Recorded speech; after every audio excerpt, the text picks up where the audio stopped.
7 minutes past the hour. It's a brand new hour, a brand new show. It has started. Thank y'all so much for being with us. The Wheel of Meat could spin. Also, you might need to pay attention. We might have a little country song or it ain't. That's on the table today as well. So it's all part of the Rick and Bubba show. And like we say, Rick and Bubba, you never know. You can't afford to tune away. I know that. Eddie Van Adler, he is here. He's got TV rolling, and we're ready for another day. And the Good Time Gang is settling in. Rick and Bubba join us in 1 hour from now. And speaking of the Good Time Gang, over to my right is Mr. Greg Burgess and Michael Helms. What's up, boys? Let me hit the right button here. How about that one? Welcome in. Welcome in, everybody. How are y'all today? Good. A lot of standing today. A lot of standing. You back bothering you? No, just feeling in standing froggy. mode. Feeling froggy. Okay. Now I'm not going to jump, but just going to stand. Just going to stand. Frogs right. jump. Okay. I need to say something where some stands all the time. Okay. Instead of froggy, because people think I'm jumping all over the place. What just stands? Giraffe? Okay. I'm going to giraffe it today. I think they do. I mean, they got to lay down. It's got to be tough getting up and down with that way they're built. Yeah. The balancing act. You know, all of our kids are different. They all have different personalities. Some more, extroverted than others. It's just some get on our nerves more than others. That's what makes them all unique. Yes. Love them all the same, but they're all different. My youngest, the boss, Reese Wilburn, he's not into dressing up on theme days at school and all that. He doesn't really ever get into that. No one in our family's ever been into that. Yeah, I mean, there'll be a theme if you don't watch it. Sure. But this week is homecoming week, and so every day has a different theme. Yesterday was like disco day. Didn't dress up. I'm not into disco day. Don't want to do disco day. Do these kids even know what disco is? I don't know if they do or not. Have no idea. I wouldn't think they would. They would have to Google it. I think they probably lean on mom and dad to help me. Maybe they can go to their closet and pull out, this is what I wore. And I'm sure there's some of that. Today, Country Day. Oh. Country Day. So he comes to us, way late. Do they ever come in early? They're never proactive. It's like when you need a poster, and Mickey Dean, sure. God rest his soul, he had a great bit on that. But there's always, a project or something, and they come to you last minute, and before you know it, you run into the store trying to get what you need. Even my most responsible one does that. Right. Yeah. Well, it surprised us because Reese said, I'm in on this one. But I mean, he'll wanted to go country. Well, he'll wear his boots in a second. Yeah. I mean, that's him. He's more comfortable going and spending time outdoors or whatever. Sure. So he's like, I got this stuff. I mean, let me just go to my closet. So he's like, hey, what do y'all think? What do y'all think I need to wear? And I'm like, well, I don't know. You got some jeans or something? And he goes, yeah, but the guys are kind of going over the top with it. Like a lot of them went and got overalls and cut them off. And just shorts and all this kind of stuff. So before I knew it, Terry was cutting off some old jeans, and she's like, "Okay, you want to go jean shorts with cowboy boots and shirt, hat, whatever." So here's where he settled. He's going orange Rick and Bubba hat. I realized that this show. When a lot of people think country, they think of this show. They do. So you know. They do, yeah. And so large majority of our audience, I would say, fit in that category. Yeah. So he went. He just went to our hunting collection, orange Rick and Bubba hat. There you go. And there's an old. I don't even know if y'all remember it, but there's an old Rick and Bubba shirt that has a deer head, like antlers. That the come gray here. one? It's like you got Bucky. Yeah, it's kind of a dark gray, like a charcoal gray. I see it. I like that shirt, by the way. Yeah, and so he's like, oh, that's perfect. Yeah. So he settled on Rick and Bubba hat, Rick and Bubba T-shirt, Rick and Bubba shorts. I mean, not Rick and Bubba shorts, blue jean shorts, and then just his regular boots. But here's what he tried. Do y'all remember when we did the rodeo? And and they gave us boots. Mm-hmm. And you remember the ones they gave me? It was custom boots, and it had the Rick and Bubba logo on it. Oh, right yeah. Here. I think Greg's is still in his office. Yeah. One of the pair is. Yeah. And no, I think I took them out. Did you? Yeah. And that's the one thing I've moved. I can't wait till we get to clean out his office. Yeah. Oh no. Can't wait. He tried them on. He said, "I'm wearing these. I'm rocking them." And they're black with the huge Rick and Bubba logo right here on the shin. But you wear them a lot with your pants stuck in them. Yeah, and that's what he tried. He tried that first, and he was like, it ain't happening. And the kid has got such big calves, he ain't getting it from me. All right, but he's got such big calves. He couldn't get the cowboy boots. It looked like the cowboy boots were screaming, "Help me! Yeah. Somebody help me!" Yeah. They would fit him, but they couldn't. Yeah. They were too tight right here. Up, so we had to make an executive decision at one point where I don't think that's happening. Yeah. So he's settled in, and I think he's ready for Country Day, which surprised me. I don't think he's going to go the rest of the day. I think there might be a toga day and all this. That's what I was going to ask. What are the next days? I don't think I can actually tell you right here. I'm not big on toga. No, Toga's we're not toga. No, I don't. Who wants that all day? Sheet. I'm really surprised the schools allow that. Yeah, that's true. The toga could yesterday was get away from you. There's got to be some guidelines. Let's boogie. Disco Day was yesterday. Okay. Today, Howdy Huskies Country Day. All right. Tomorrow, Rock On Rock Day. Oh, I need a spiked up mullet or something. Yeah, maybe I don't know. He might want that. Spandex jeans. Thursday. Here's where he's gonna. Here's where he's gonna struggle. Senior toga underclassmen concert tees. I don't know what that is. Concert That's Thursdays. T-shirts. I guess so. Except we got seniors tons of are those. togas, but the seniors are togas. Yeah. And then Friday is just Husky Spirit Day. Wear your Husky colors, and then they play Friday night for homecoming. But and so I don't think the toga thing. I don't know if he'll be into that, but possibly. Be tough. Maybe I need to get some tips on the whole Rock Day. The concert T-shirt day, he's got them because all that stuff is back in now, where you'll go and get T-shirts that's got like AC/DC or Rat or Quiet Riot or somebody Aerosmith and T-shirts and throwback stuff. But yeah, I just thought that was interesting that the boss who never dresses up for anything decided I'm in on Country Day. Well, and he's so out of his element. I don't know if he'll actually do it. The cutoff jeans, he's not into that. But all the guys were like, "No, let's go that route," because I don't think you want to look normal. I think you're trying to go over the top, on how you look. Sure, yeah. Were y'all into all that dressing up days? I wouldn't either. Never have. Well, they did it on Fridays, and we were for homecoming week, or just every week. Yeah, they had a theme every Friday, and we always had to wear our jerseys and stuff. So we didn't really. Yeah, right. It's that same. Yeah, I just. With it being homecoming every day, it's not just Friday this week. Yeah. So that was most of my night. Do y'all ever go to like any parties that you dress up? No. Theme parties? No, I'm not big on that either. Yeah, Halloween parties and stuff. Yeah. We've got some neighbors and they theme party it up all the time. Really? With different type, and hey, they show out too. They really serious about it. Real serious about it. As Monday Night Football was kicking off, that's what I was doing with Reese. Yeah. Wow. We were cutting off jeans. We'll be right back. Rick and Bubba.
21 minutes past the hour. It's the Rick and Bubba Show. Welcome in. Kickoff Hours Live. Good time gang hanging out with you. Eddie Van Adler, he's got TV rolling. I am Speedy. There's Greg. There's Helmsy.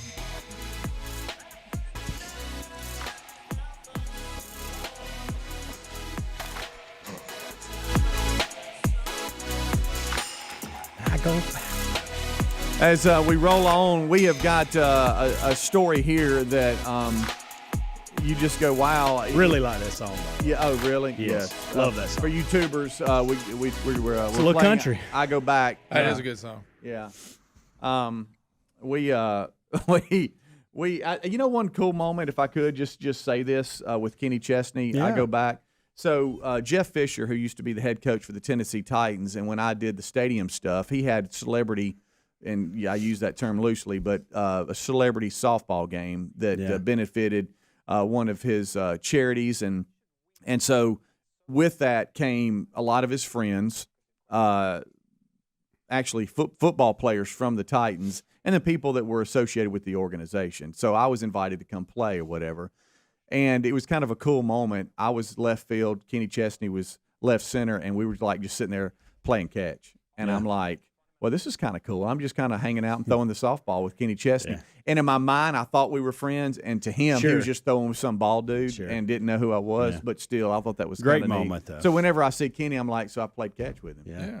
But anyway, you had a catch. Yeah, I had a catch. Kenny Chesney. I did. You had a little catch. I did. And that was always fun with the and I think, if I'm not mistaken, I want to say the guys, Rick and Bubba, played in it one year. If you could have a catch, toss the old pill around today with someone, who would it be? A celebrity. Just anybody. Could be a president. Ted Lasso. Okay. Interesting. I like that choice, by the way. Didn't see that coming. I'm just kidding. I'm just joking because we were just talking about that. Let's see. If I could play. If you could have a catch with anybody on planet Earth today, who would it be? And they're alive. Yes, they're alive. currently alive. Yeah. Tough, yeah. Yeah. Well, I'm just saying if you were dreaming, it could be I got anybody. you. I didn't want to go back to Field of Dreams because I know that haunts you. I didn't want to do anything like that. Weird movie. We won't get there again. Let's think here. Bye, man. You don't have to. I don't want to put you on the spot. Peyton Manning. I'm saying that because I was watching them on TV. That would be kind of neat. Yeah. The Manning brothers were pretty funny last night. How about I don't know if it was because it was the Cowboys or I was just in one of those modes where I was winding down and I needed to be a little more. I don't know what was going on. Yeah. But I watched the normal broadcast because I just felt like that was the mood I was in last night. Really? I'll probably go back to it at some point. And I tried to watch it, and I was like, I'm going back to the regular broadcast. Yeah, they the Manning brothers had a guest every quarter like they do. And in the third quarter, they had Coach Saban. In the second quarter, I think it was LeBron. Who was it? I think it was Long. Chris Long was the fourth quarter, but Saban was really good. LeBron was good, and they started talking about when we haven't mentioned this on the show back when the NBA was locking out and they were not playing. And there was rumors that some of the owners called LeBron in to like maybe sign a contract with them, and he confirmed. He goes, "Yeah, they haven't sent me a jersey. It was the Cowboys, and it was the Seattle. Both of those teams sent him a jersey and was actually in talks with him to try to get him to come play. Of course, he turned him down, and the NBA started playing again, but."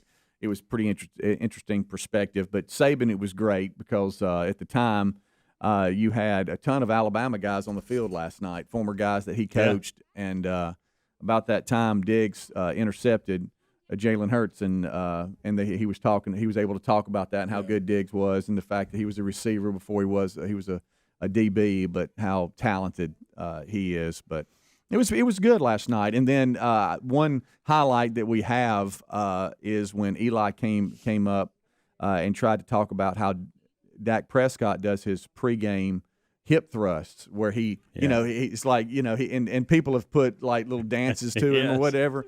And Eli tried to explain to Peyton what he's doing and how he's trying to get those hips and that front shoulder to work together. And it was pretty good, but. It was. I think there was even a Shakira reference. It in there was. at some Yes, point. he said, "I got hips like He said, I think he said, my hips don't lie. Yeah. Like Kira. Also, Peyton at times would mention the fact that, and he talks about people criticizing them on the broadcast and what they don't like. Yeah, and he'll read. They'll like read the tweets or something like that. And he said, I know there was this one guy that he read the tweet from. I guess it's on Peyton all the time. And he said, I know ESPN is promoting viewership, but I really wish this guy would not watch. I don't want him to watch or whatever. But it was good. I would go back and forth some, and it was pretty good. So, we've talked about this. Eli, I didn't realize Eli lived in New Jersey, and that's where he does.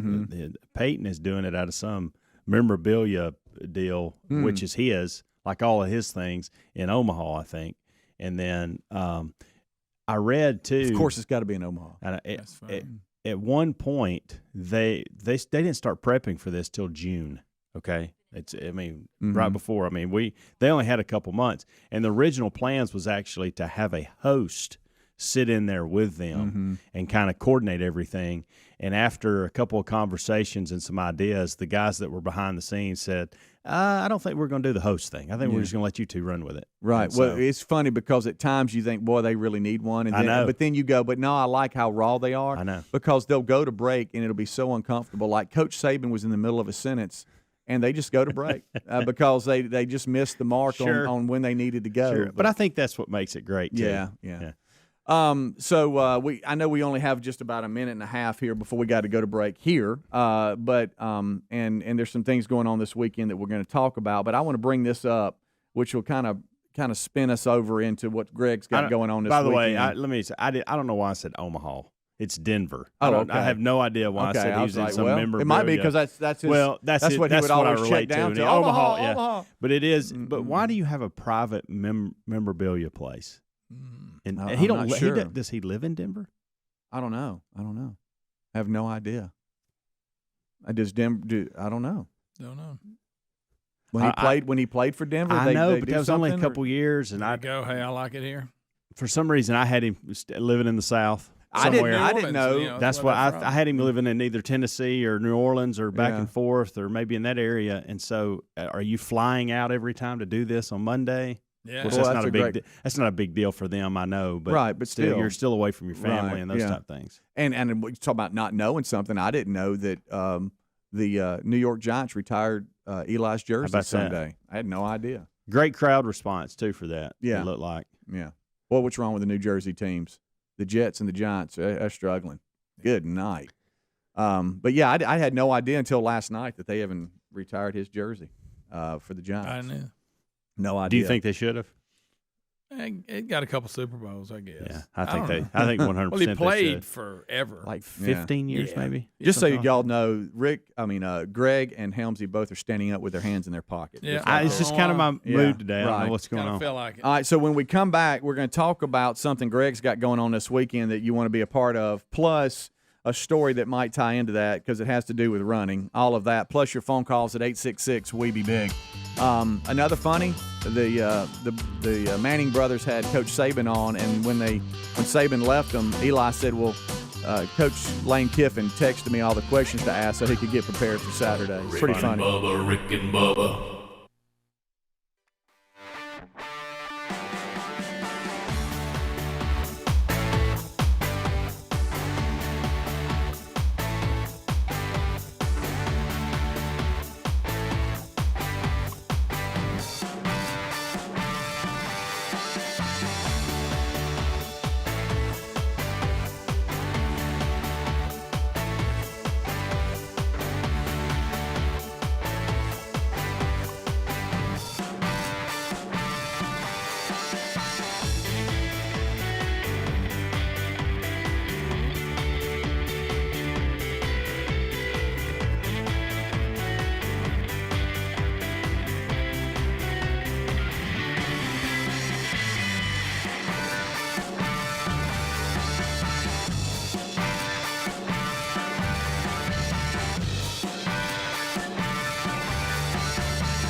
It is 25 minutes until top of the hour, kickoff hour live.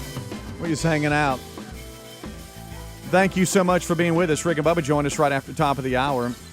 Until then, you got the Good Time Gang. And we thank you for being with us this great morning. For some of you, it's not morning, though, because you can watch or listen whenever you want to. So we thank you however you get the show. We appreciate you making us part of your day. So I mentioned a story that I'd like to do and tie into what Greg's got going on this weekend. I was sent a story through Twitter and thought it was pretty interesting. Yesterday it was the Associated Press did a story on an Illinois man who won a marathon after the two leaders, of course from Kenya, took the wrong route in the marathon. And, you got your roads and your route that's, measured down to exactly what it needs to be. And you would think this is not the story where somebody's cheating, like I'm going to, go off to the left and wait and then We've cross had those the finish stories. line. We have.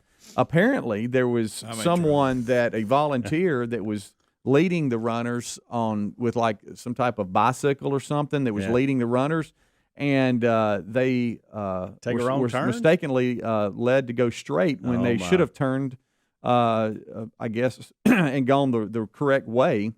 And so we got an Illinois man who expectedly won the Quad City Marathon this past weekend with the two Kenyan runners who were way out front. They're saying they had outpaced him tremendously, were disqualified for being diverted off the course by a race volunteer bicyclist. I mean, dang the luck. So you're out there, and just because, and you're not cheating, you're just following the people, the organizers that are putting this thing on.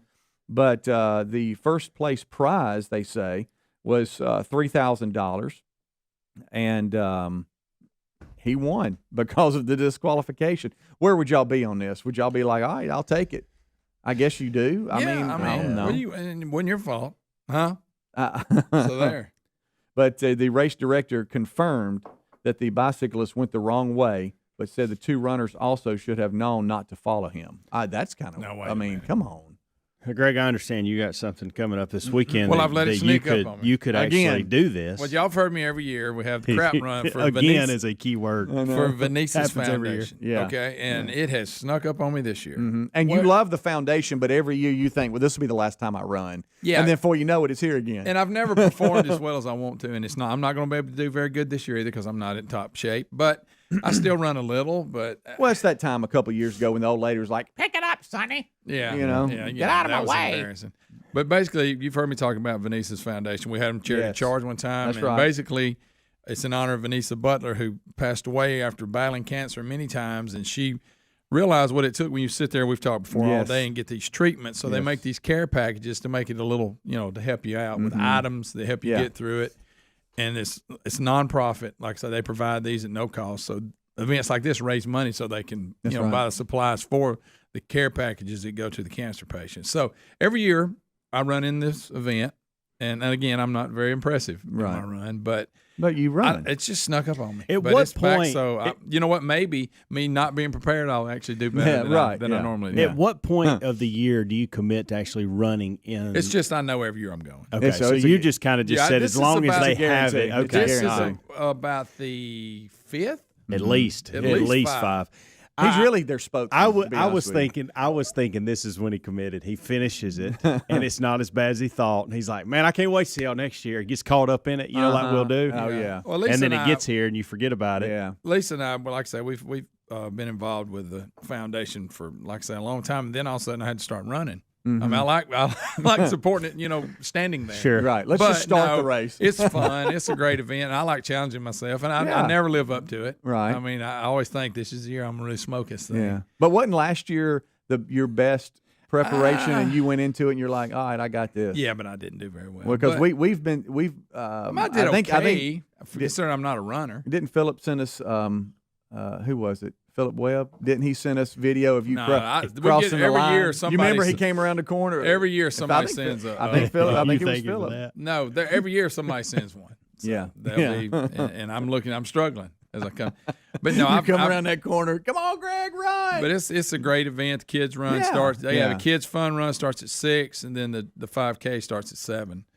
So that's when you I'll ought be to run in stretching. both. Yeah. You ought to I run might in can win the both. kids. No, I probably couldn't win the kids either. No, Yeah. they'll smoke me, I'm sure. Good night. That's so good. But it's a great organization. Like I said, they do a lot of good, and we partner up with them again. I snuck up. I don't know why I didn't realize it's the end. Guys, of October September is all already. over us. Yeah. And If you're there, we'd love video like you always send. If you're planning to go and run, video of Greg is great. You can email it to us. okay. If you tweet it, just tag us so we see it. So I'm gonna have to We really- need that. What I'm gonna do is I'm gonna walk the whole thing, and then when I get like 30 yards from me, I'm gonna come flying because that's where they always Right. film. They say, "Man, look at that pace." And then you look at my total time, and you're Right. gonna be like, "Yeah." Or you could just start, Cause then go somewhere, hide, hang out, and then just cross. Hey, look, I'm done. See, they got look, fan- you wasn't even sweating. I'm They kidding. got fancy when they start putting them things, them little sensors in your shoes that actually gives you your real time. Oh, I could okay. kind of Can't do fudge it and make then. my own time up before. Now they got all high tech where Oh, it is nice. when you take off and then you come around, it tells you your time. Yeah. And So, of course, mean- I claim it's technical difficulty. No way that's right. I ran much quicker than that. Right.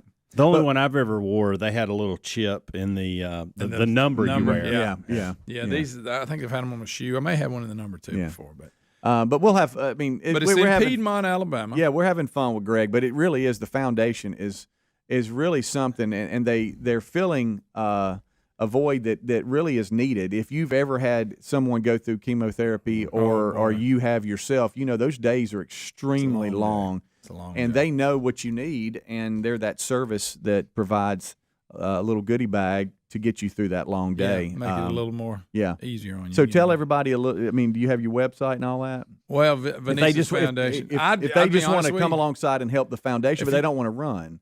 Well, you can go the same page. I just Googled crap run, by the way. Okay. And Would you do? it even Greg, tells you here's the origin Did you of why. Google Greg Burgess crap run? No. Oh, okay. You just put crap run. Okay. But and if you ask why the slogan, it said because cancer is crap, and it's you deal It with is it, indeed. and Right. it is, and that's where the theme came from. Yeah. And it's been going on for years, and I'm proud to be part of it. Of course, like I said, I let it sneak up on me. I'm not quite as trained up as I need to be, Right. so I may have to slower pace. One year, my knee was messing with me, so I walked a Yeah, I lot remember. of it. Yeah.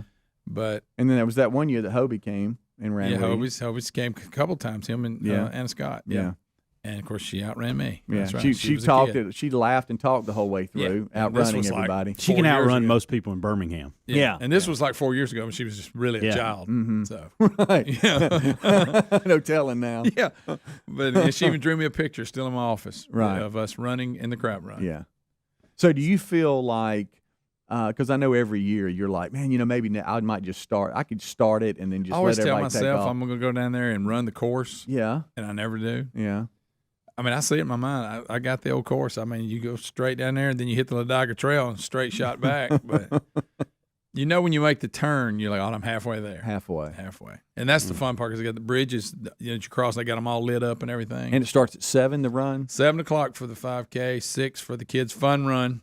So, anyway, That's Saturday I night. better start stretching. Yeah. And if you don't want to run, but you want to help the foundation, we'll have that in show notes and all that. But Yep, absolutely. So how about at that same time, I'll be at the first home UAB game.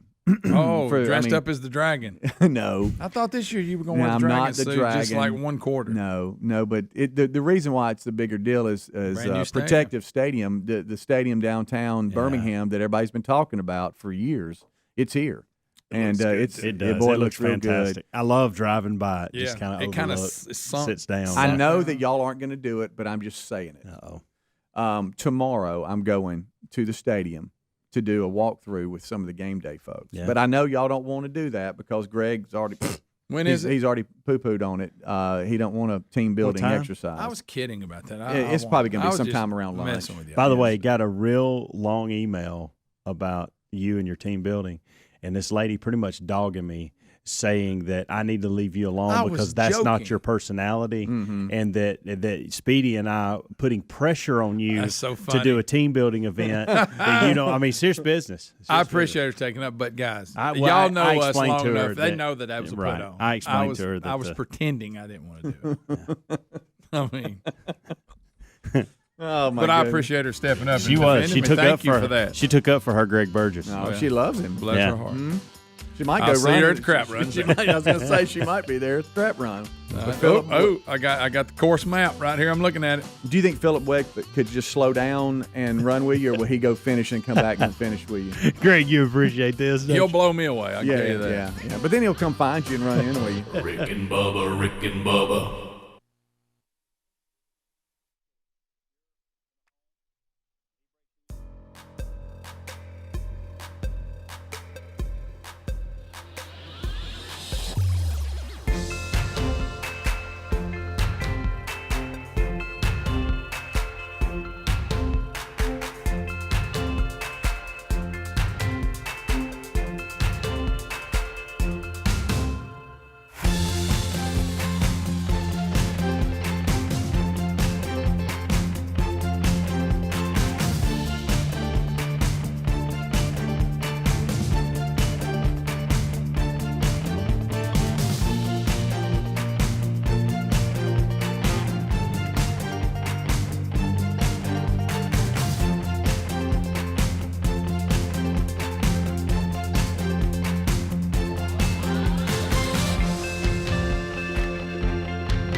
10 minutes till top of the hour.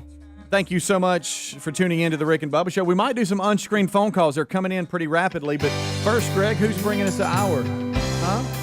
I'm not allowed to read them. Remember, I got a letter from you just threw them at me. Is this what Did you not want? just ask me for that? Right, I know, but I'm just saying. And you're going like you would have studied it before that. Yeah, well, okay. yeah, you'd have been on. I'm just saying this is what Ryan Greenwood wanted. But I just want to know if you're working in concert with Ryan. Yeah, I am. But my point is, he's acting like that. If I don't care if he'd have been there since 4:30, he would have just now looked at it. I am completely staying out of this. At least could have looked at it.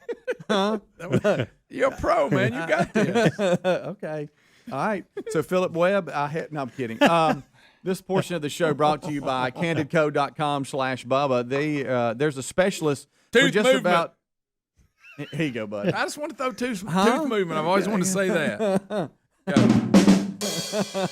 right. It's loud, ain't it? Yeah, that's what we feel like on the Wheel of Meat, Greg. There it is. Y'all, Go ahead, Candico. They're bringing you this portion of the show. With candidco.com/Bubba, they only work with orthodontists. Okay, there's a big difference there. They make sure the same licensed orthodontist who's an expert in tooth movement will create your plan and be with you start to finish. The average treatment is just about 6 months, but you'll start seeing results before then. But with your aligner treatment, you'll also get the candidco.com/Bubba's teeth whitening for free. And right now, you can save $75 on your starter kit when you get started from home. All you got to do is book an appointment at the studio near you today.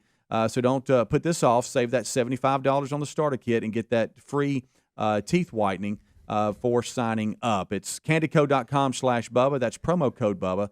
candidco.com/Bubba with promo code Bubba to unlock those savings. With Candid Co., you can always go to rickandbubba.com and look under the sponsors button as well. Look at that. What? Knocked it out of the park. Do you know how hard it is? I'm just saying to see out of my peripheral, just see you in that little shirt moving around, and I see you're moving. Trying to help you. I'm just telling you, that's just something that helps you focus. 866 We Be Big. See, that was painless. Well, so is Candico. I know. You're right. Let's go to the phones, and hopefully I won't regret this. 423 is checking in. Unscreened phone calls. It's on. What's up? Hey, good morning, guys. I'm from Chattanooga, and Peyton, he married a girl from Chattanooga, and they say he has a home here in Chattanooga. Okay. But years ago when he was playing with Denver, and he was off to a red-hot start, he was like 5-0, and Eli was 0-5 with the Giants. Eli calls Peyton up and says, Peyton, what do I need to do? What do I need to change? And Peyton says, man, change your last name. That's good stuff. They were having a good time with Peyton. Eli was. Eli is his dry humor is hilarious, and he really picks on Peyton a lot and how big his head is. He's got a knowledge. And so when they were talking to Coach Saban, they were talking about I don't see how you could coach. There was this guy in the stands. He had a cowboy hat on. It was just big old forehead. And then they show a picture, and it was Peyton. Right. It was pretty funny. He does live. He probably does have a place in Tennessee, but he lives in Denver. Yeah, probably has a place. A lot of places. Probably got several places. I bet he got several. Yeah. Let's go to his places. Don't he own a bunch of Papa pun John's? intended. Or he did at went one there. point. I think he did at one point. At one point, I think you're right. Let's go to 256 checking in. What's up? Became a racist. Greg. What was that? What was that? Huh? We're doing unscreened phone calls. We hadn't done them in a while, and we got phones ringing. People want to chime in. Bring it on. And both Greg and Helmsy are still standing up with their hands in the pocket, just in case you want to know. Told you the whole hour. 256, what's up? Hey, guys, it's Jerry from Piedmont. Hey, Jerry, you going to be at the crap run? Yeah, Jerry be running. Huh? I'm not going to be running, but I'm going to try to be there so I can meet Greg. But I just wanted to tell him we're not having any relay races, so if he's planning on speed walking, he'll have to bring his own baton. How about the speed walkers? Hey, the speed walkers can go. Yeah. Well, I'd like to see Jerry leading us out from the start line. I mean, pow. Yeah, Jerry, I need you there. I need you finding Greg and saying hey to him. Jerry, you from Piedmont. Show me some back roads. Yeah. Show me some back alleys I can cut through and take maybe a mile off this thing. I love it. Let's go to 205. Area code 205 checking in. 205, what's up? Hey, what's going on, guys? Ain't not much. What's up with you? Not much, man. I just wanted to ask Speedy how he felt about Helena cheating this Friday night to beat McEnroe. Cheating? Pass interference call. I don't know what you're talking about, buddy. There's a lot of calls in that game. Let's say it was a bad call, and I'm not saying it I was. love How's that Hel- cheating? I love how Helena cheated. You know, how's that cheating? Y'all got the refs in your pocket. I mean, good Yeah, night. they did. I saw him actually pay him out there toward the end. That was a very good game, double Cheaters. overtime. Two undefeated teams playing in Class 6A in Alabama. It was you get to some atmospheres and you go, now this is so America. Just high school Friday night football, great grilling atmosphere, hamburgers. two really good teams, great fan bases, and Friday night was one of those. Then y'all cheated and ruined If you it. wouldn't have cheated, and ruined the whole Apparently, thing. we cheated. like we made the call. I don't And know. I'm sure that one call decided the entire 4 quarters of game. Right. You know? Yeah. I think and hope. I hope that guy was kidding. I think he was. I think he was just I think he was messing just with, having fun, with yeah. y'all. But there are people out there that think that way. Oh, I know. Well, you got one journalist here locally that's a Sure. moron that wrote I know. one. I'm not going into that. Well, I'm the one that showed it to you. I know. Yeah, that was that's silly. ridiculous. Not that game. He's No. talking about something Separate game. else. Let's go to 205 checking in. 205, what's up? 205? Okay. Well, 205 is gone. Hold on. I got to do this to make it official. Blow it up. I'm not going to do it. All right, let's go to 706. 706 checking in. What's up? Hey, how are y'all? We're Good. great. How are you? Greg's kind of in a bad mood, but he's Awesome. getting there. Okay. What now? No, go ahead. Okay. I just wanted to talk about that white girl missing syndrome, or I think whatever it was called. That lady called it. Yeah. I am as far right as you can be. I mean, like I couldn't go any further right. I'm so very conservative Republican, but I kind of agree with her. Not saying at that time, that was a very wrong time to say it. But if a black lady went missing, you would not hear it near as much as you do with Gabby Petito, which I'm glad Gabby's getting all that attention too, because I want to, catch her sorry boyfriend or Beyonce or whatever. But if it was the same thing and the lady was Hispanic or black, they would not get as big attention. Do we have something that we can base that kind of claim on? Like, is there a case that may have happened a couple years ago that we just said we're not going to cover this one? I mean, I don't know, but to make that kind of claim, I would have some kind of basis behind it. I think a lot of this case is getting someone's attention because of the circumstances. The guy comes back in the van to his house. It ain't just, hey, this girl came up missing. The story is more intriguing because of all the elements. They had a in huge social media following, so that was part of it. And the fact he came I think home and everybody's like, what? If Gabby Petito was black and everything else was the same, we'd still be covering it. That's I would still be interested in it. I know that. I know. I think the story itself is why, and of course we do on not just on what you call it. If we get on a story, we'll beat it today. Yeah, sure. The media will. But I'm like you. I don't think the race. I think the elements of this particular story are interesting to people. Yeah. He came back. There's his mom and dad. Nobody's saying nothing. Nobody questioned him. They go to talk to him. He's disappeared. Yeah. All that adds intrigue and makes the story continue. If she was just missing, Yeah. I don't know. That's a big claim. I kind of wanted something behind it. Yeah, that's just wow. Rick and Bubba, Rick and Bubba.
6 minutes past the hour of the Rick and Bubba Show. Thank you for being with us. Much to do as we get ready to go forward on another Rick and Bubba Show.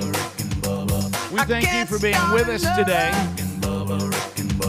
This hour starts with our national anthem.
It is 8 minutes past the hour of the Rick and Bubba Show.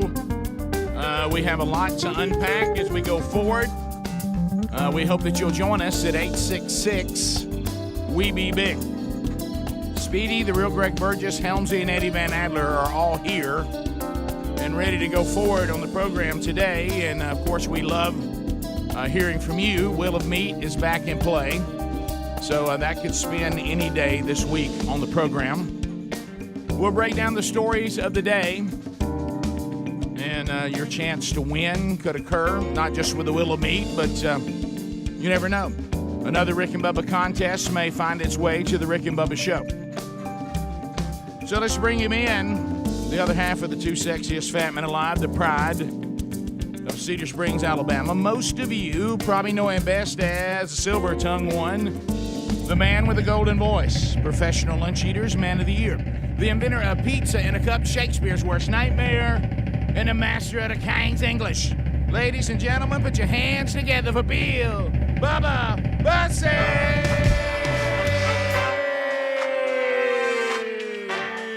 Howdy, Bubba. How about it, Rick Burgess? Friends, neighbors, associates everywhere, come on in and pull up a chair. Find one. You never had it.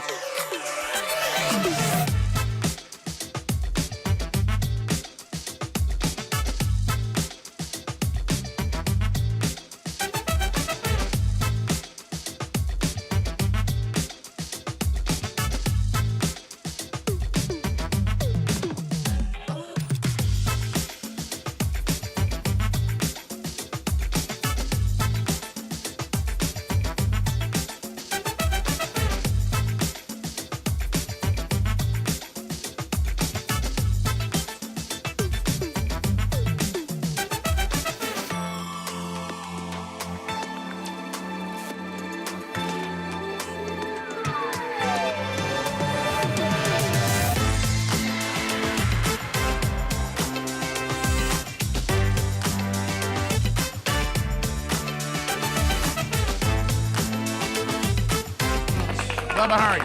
I am dandy. How are you, sir? Well, looking at what is in front of us, I'm trying to figure out this ongoing thing with the Mannings. So, Rick, play the song "Too Much Time on Your Hands." So they've been busy their whole life, and now they got something. They don't have anything to do, so they're having some fun. Well, what was interesting is I was looking over, some of the stories and things going on, and I messed up last night because I have not watched football of any really a long game, and I don't know when. Right. So last night, young Broderick, who just lives up the street from us, and Sherry's in Africa on a mission trip. So he was like, "Hey, let's watch a little Monday Night Football." So he comes over, and of course, with the time that we go to work, I was only able to watch one half. Before I was, we were both. He works still, and we were both laying over there going, "Let's give this up." But anyway, I made the mistake of not knowing, because they don't do it every Monday Night Football, right? It's only some. They did a contract to do so many of them, right? Well, that's what I mean. They're not every time. I know they've done the last three. I think they're doing all Monday night games. Well, like 2 or 3 years. I thought I saw something that says they're taking a break. They may be. And by the end of the season they might not have done all, to your point, but I know I've watched the last 2 weeks. They've done all of them. I'm like you. I think they showed a full season. I don't know. Well, they may not. I don't know. I saw an article that said they're not doing every single Monday night. So like an idiot, I don't know why I didn't just dial over to ESPN2 to see if they were doing it. But I got in my mind that they weren't doing this game. Right. So I didn't look. Well, now I'm confused because I'm starting to look at all the articles about them doing it, and I'm confused on, I don't see in what we're talking about today. When did Eli do double birds? What was double birds last night? Because he was talking about Eagles fans. Double. I don't know. I don't even know what you're talking about. He shot Rick. double birds at the camera. Oh, he did? Yes, and he was like, I'm sure they can blur that out. He was talking about how terrible the fans Philadelphia Eagle fans are, and he was talking about like a little kid gave him double birds. Oh, that's good. And so he shot double birds on the broadcast last night, and everybody's like, hey, you can't do that on TV. And so there was some controversy on he was like, well, I guess y'all can blur this out or whatever. Yeah. After it's already gone. So now when I didn't see anything about it when I came in today, I'm like, well, but it was the Eagles, so that was last night. So and y'all have actually got a story on. Yeah, well, I saw that, and I was like, well, nothing about double birds in this. No, and I actually did watch it, Rick. They had Stafford on first, and then the second quarter they had LeBron James. Third quarter, I think it was Coach Saban, and then Chris Long in the fourth. But pretty good interviews, and it was all. Now, I had to go back and forth because if you want to watch the game and you are focused on that, then the main broadcast is where you want to go, because sometimes they'll get off, just interviewing somebody. Okay, so and the double lose bird track. story was in some articles, but To your point. Okay, and they are taking time off. Okay, they're going to do 10 of the 17 Monday night games. Okay, so I'm not crazy. Correct. Okay. So they'll do 10 this year, they'll do 10 next year, and then they'll do 10 in 2023. Okay. So there's a 3-year contract, 10 games a year out of the 17 Monday night games. Well, where did I get in my head that, they're probably not doing this tonight. Hey, Rick, just click over and see. Yeah, just click over and see. I don't know why, because I was wanting to see that, but we what Adler was rolling, we have, and it's Dak, he does his little pregame hip thrust, thing. Oh, yeah. And Peyton was like, I just don't get it. I don't understand what he's doing. And Eli said, well, I can show you. I know what he's doing. And so it was pretty a lot good. of people don't know, but Bubba does the same thing in the kitchen before we come out. Yes, here. he does. That's right. Yeah, he does. And that's just on his way to the kitchen. Yeah. The refrigerator. He's doing a stomach stretch. Yeah. Right. So what? And you can't come in here without stretching. No. You get hurt. And then y'all said that he had Saban on. They had Saban on at one point last in the night? third quarter, yeah. Okay, yeah. I was already asleep. I'm shocked that he agreed. That just, how we have such admiration for Coach Saban. Oh, yeah. That doesn't seem like something he would do during the season. Yeah. Because he's so focused. Yeah. No, I agree. Yeah. It was kind of neat because how did it go? Jalen Hurts, it went good. I watched it. It was pretty good. I mean, it was Saban, but he was talking about a lot of his defensive philosophy and he got on eye the other day. He was shooting eyes not last night, but I'm talking about the last press conference I saw. He was eye and no, it was the coaches show during the week. Okay, somebody put that out there, and he got the eye, and it got out of control. I mean, it was an eye machine gun. He said that calling defensive plays against the Mannings was tough because you never could run the same thing two plays in a row because he knew that they would eat him alive on whatever. So anyway, he's picking his brain on what he thinks about the defense, and then after he goes, Eli said, "Well, I got all those questions from Lane, Coach Kiffin, since they're that's playing funny. Saturday. That's funny. And then Peyton said, "Yeah, I need to have them on before they play Tennessee." And Eli said, "It wouldn't matter," or whatever. I mean, when they're having fun with each other. But it was really good. And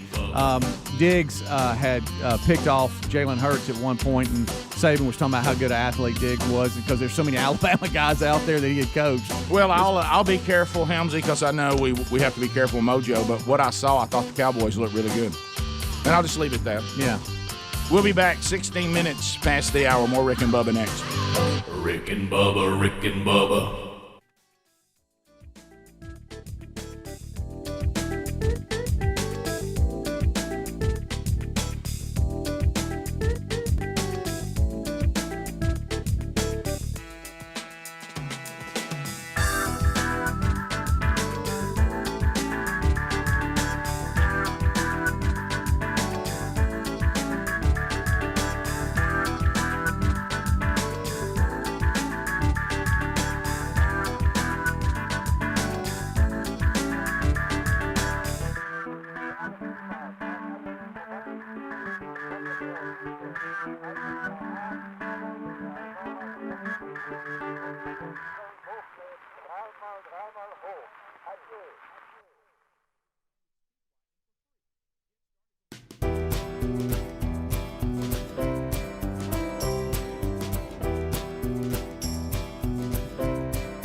21 minutes past the hour, the Rick and Bubba Show. Thanks for being with us.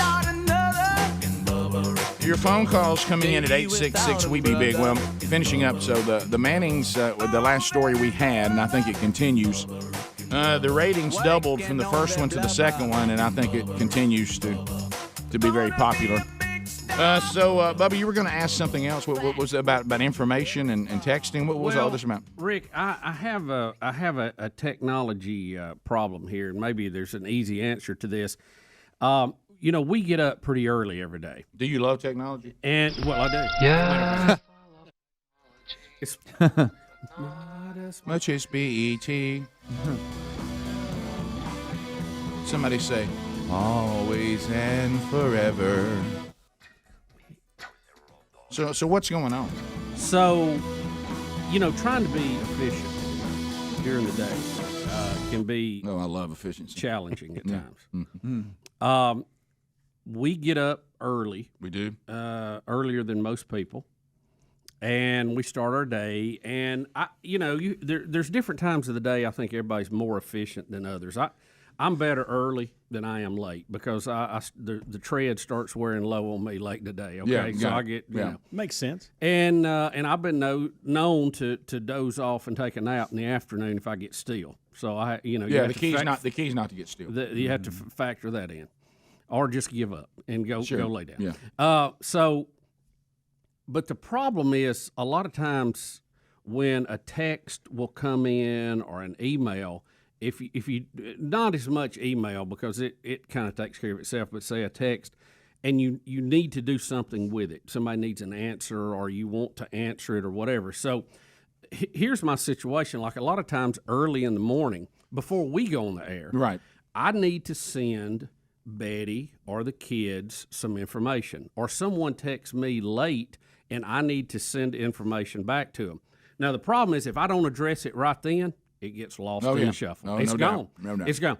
It'll be late again. They'll text me back. Same thing will happen again. I'll have it the next morning at 4:00. But what do I do with it? Because you hate to text people at 4 in the morning. It is absolutely a problem. I know where you're going. You see what I'm saying? Let me tell you something. I struggle with this because I want to go ahead and get it done. Right. Because my day has started. So this is me updating and getting everything out that I need to. I know exactly what you're talking about. So with email, it's not as bad a problem because I think people get email when they want to go get it. Doesn't affect them, yeah. But a lot of people don't have maps. They don't have maps and Dirac, but they don't have what am I trying to say? They don't put their phone to sleep at night, Correct. So a text will wake them up. Which I don't want to do that. I don't know why anybody would do that. Maybe people just don't get text as much as I do. That is a no-go for me. Well, see, my phone, I would be woke up all night long. Now that I got this alarm thing going, so it wakes me up the way I want to be woke up, it also puts the phone to sleep. Now, if I get a text from Betty or the kids, comes right through. Sure. Okay. Everybody else, it doesn't buzz, it doesn't ring, That's and wise. I see it when I get up. That's wise. But not everybody does that. Right, but everybody doesn't do that. So let's say I have information I need to share with Betty, the kids, or maybe someone who is important that I get them information has texted me the day before. How can I text them back without waking them up and getting it off my plate? You can schedule a text. There for are later in apps the day. out there. Oh, really? Can. Yeah, absolutely. Is it an app or is it? I mean, is it built I don't in know already? I don't think you can do it built in. If so, I don't know that functionality. But I know there is an app called Message Desk that allows this very thing. Message. Now, I'm sure there's others out there, but I'm aware of that one. There's what you're looking for. How does it? And how does it work? And you may be able to do it within your actual app. Now, I don't think so, but. You just like you would an email. You can delay emails too, and so it functions just like that. You put the message. You put. The I don't date even know and how to time. delay emails. Do y'all? I don't know. Well, you just put it. Choose a time. Did you look at me just then? Yeah, I thought you might know. Did you feel? I like mean, you email a lot. Yeah, I don't know. yeah. You just choose a time and date that you want it to go. Rick, I appreciate the technical advances you've made. It made me feel good when you looked at me. It really did. Thank you, buddy. That was encouraging. But I know this is the time of day that all the rocket scientists are going in, so I thought some of them. Yeah, might so know. you got it. So that you can't. I don't have it and I don't use it, but I know it's available. Yeah. So let me ask you guys Message this. desk, I believe. Let me ask you this because I'll never do that. Y'all know that. Yeah, I won't either. So let me ask you this: what do we consider a reasonable time to start firing at people? I start at the start of their day. 6:30. That's it. 6 o'clock. Well, that's just according to Helms. Depending on, I say I think that. that's reasonable. But like if it's my parents or something, I know they get up so early, it might be in the 5 o'clock. But I'm talking about these are people that are not family. You don't know their routine. I know for a fact that 6:30. my wife would not like to be bothered prior to 8, even though she may be up. But she would not like to be woke up prior to that. Yeah, Sherry's would be don't wake me up before 7. Yeah, and the kids, if it's the weekend, they don't want to be woken up before noon. But let me assure you, there's no danger of waking Sherry up because then she'd have to have her phone with her. So that's what I was going to say too. Right. There's zero danger of that. Oh, you big man. She's in Africa. Right? Well, yeah, I'm walking tall continents now. away. Right. I'll just I'll air it out. No way in the poverty she's in can she get this. All right, but I will go. You can text or call me. I don't get them until I silence everything. Yeah, well, that's unless well, the kids are at home, but or not at home. We're really. But you can make your family group punch through that if you want to. 100%. Yes, yeah, and I used to do that with my favorites. parents and all that. Yeah. But Let me tell you, my favorites can wake me up. Yep. Yeah. Let me tell you one Sherry Burgess. She does not let her phone run her life. No, well, that's good. Of course, you'd like to be able to get in touch when you need to. Right. Yeah. I mean, how about that phone is put somewhere and it is only gotten when she's ready for it. Yeah. Does she have her phone in Africa? Yes. As a matter of fact, do you have it like the location thing so you can look? It says like 4,000 miles away. Yes. Isn't that funny? It's funny what that? it says. Yeah. But the other thing is there's an app called WhatsApp, and you can talk to people all over the world. Yeah. And so that's how we're keeping it. Okay. Cool. Yeah. I've used that with group so stuff. You're doing Teams and VoIP whatnot. through WhatsApp? WhatsApp, yeah. Yeah. But from what but of course now she's 6 hours ahead of me, so we have to watch that. Well, she could wake you up, but you can't wake her. Right. up. Yeah. So, it's I got up to the sound of Africa today. She sent me a picture of all the birds and the trees and all the stuff. So like, I wish somebody that uses one of these time delayed text. So you want to apps- be trained on it now? Yeah. Well, I want to know.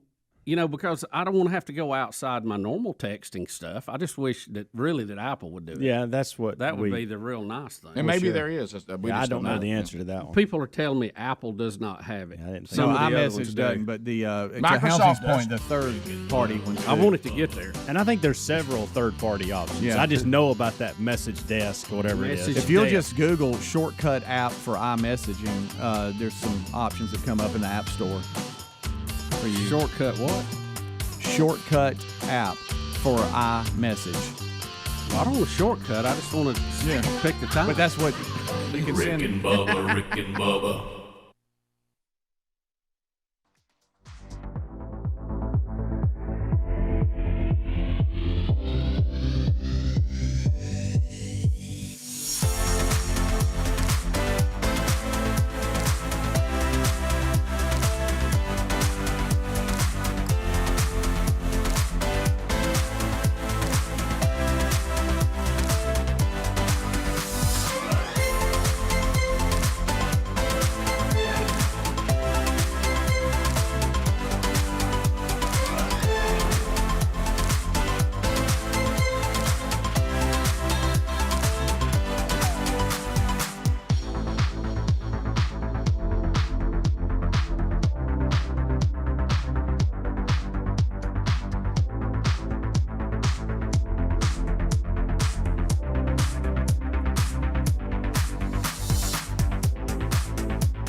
And we tried. 35 minutes past the hour. The Rick and Bubba Show. Thanks for being with us. Relief Factor has been with us for many, many years. And boy, we love getting the emails from you, the audience, on how well Relief Factor is working for you and your family.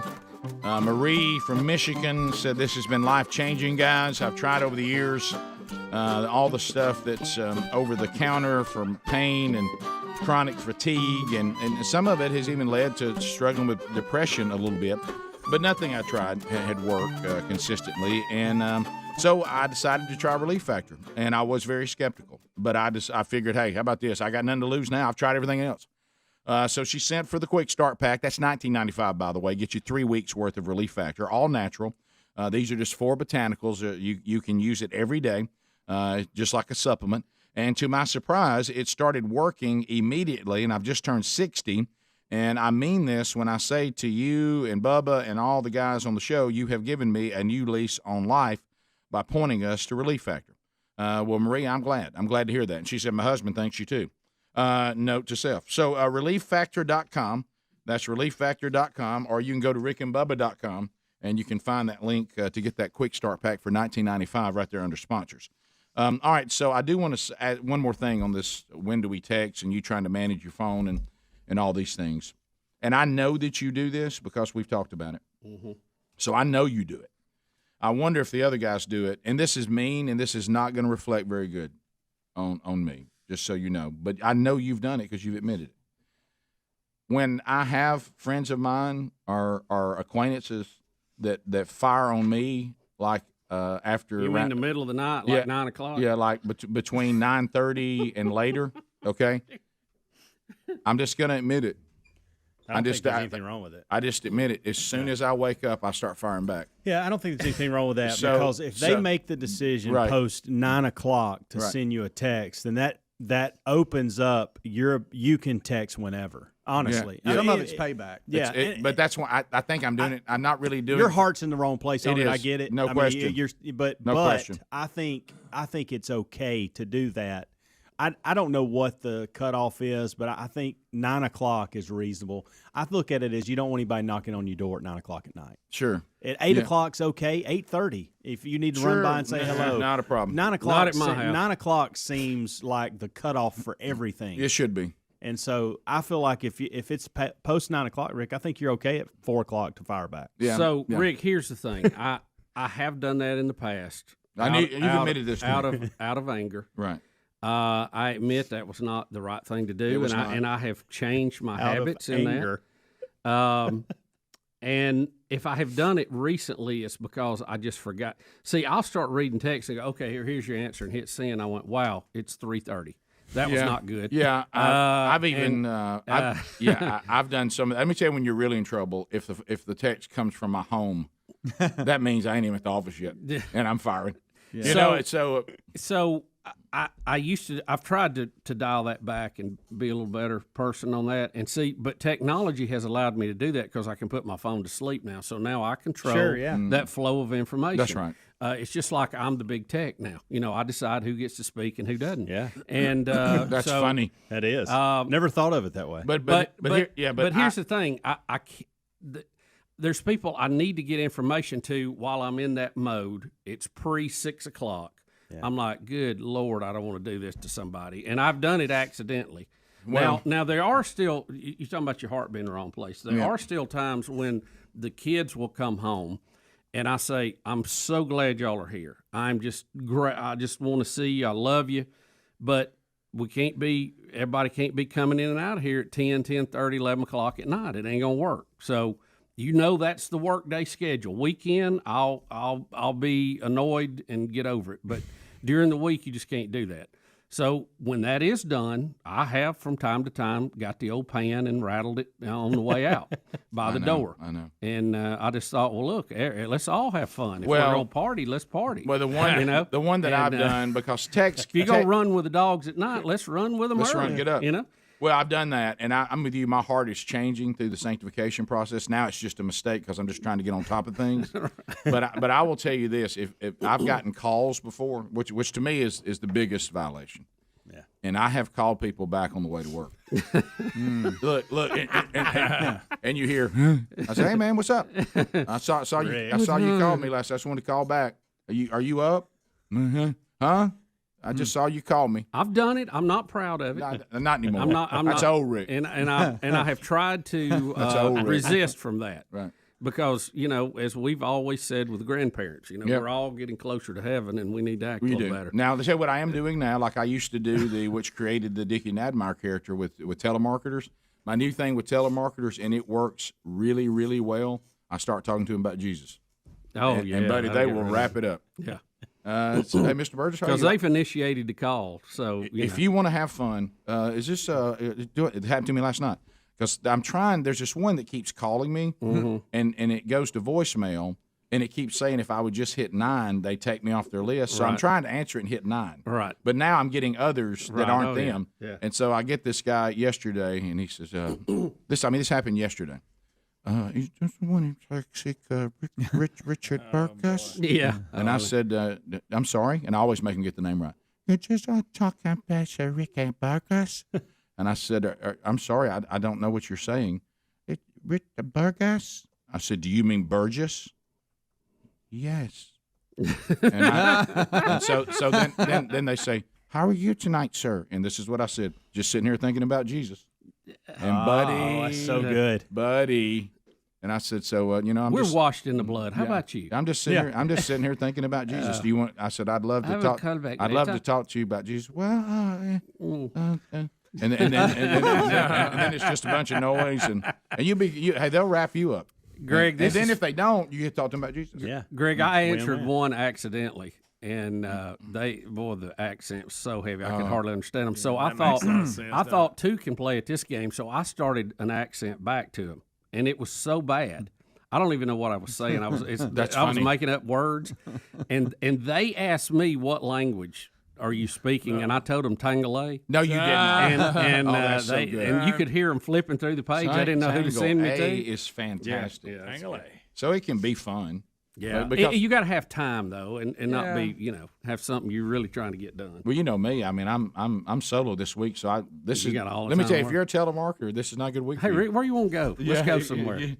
Somebody said, Rick, what are you going to do now? I said, I guess anything I want. I bet them fish are getting a good look at. Well, they're about to get a good look today. Yeah. Mm-hmm. Of course, there ain't many of them in there anymore.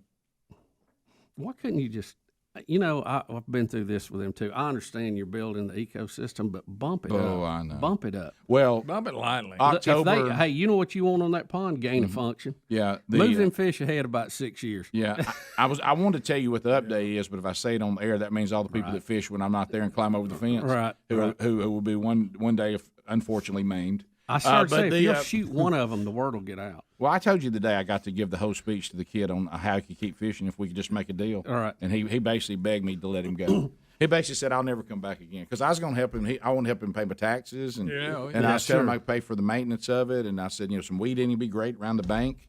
So say that's what everybody else does so we can fish when we want to. And what you're doing is letting us write checks and do all the work, and then you just climb over the fence, fish when you want to. That don't sound real good, does it? He said, no, not when you put it that way. Well, see, that is the way. Yeah, you talk about the real world. Yeah, that is the way it is. Yeah. So if you want to fish here, you could ask permission, and you can participate in the expenses of it. Yeah. But that didn't go over. He decided he didn't want to. But I mean, there's a way to make it happen. Yeah. I'll put you with Gary 2 or 3 days. You won't be back. Right. Hey, you know what you'll do? You'll be up there at Captain D's ordering. Hey, that's so good. Hey, let me tell you can't find nobody to work. Did you see that marquee I sent you? Because I know you laughed at it. Did y'all see that one? Yes. Where they said because of the shortage of people that want to work, that now long-haired, freaky people can't apply? Yeah, I saw that. Guys, y'all realize if y'all been out there, they can't find nobody to work. No, right. Okay, let me ask you something. Where did all the people that were working in the economy that was just cooking along? Are they all just sitting at home getting a check? They're taking a government check, yeah. But I thought most of that ended in some states. Yeah. But where did they go? It's almost like the UFOs got them because I can't find them anywhere. They got to come back out at some point. Well, maybe they can't work because they didn't get vaccinated. I don't know. Something else mandates are going over good. Yeah. Did you see? Was it in Well, the Maine? mandate's a Was bad it idea. Maine where all the state troopers walked off? Did y'all see that? No. Or they're lining up. You can see all of them that's not vaccinated, and they said they're out on this so and so date if the mandate's in. I didn't see that. You'll no. be able to speed in Maine. I'll tell you that. They look like an army of them out there. Wow. I think it was Maine. I don't know. Don't quote me on that. 15 minutes. Bubba said it was Maine. It was top of the It's hour. some state. I'll look it up. 15 minutes to the top. We'll be back. 866 We Be Big got an update on a story that we've been covering for years. More Rick and Bubba coming up right after this. Rick and Bubba, Rick and Bubba.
It is 9 minutes to the top of the hour.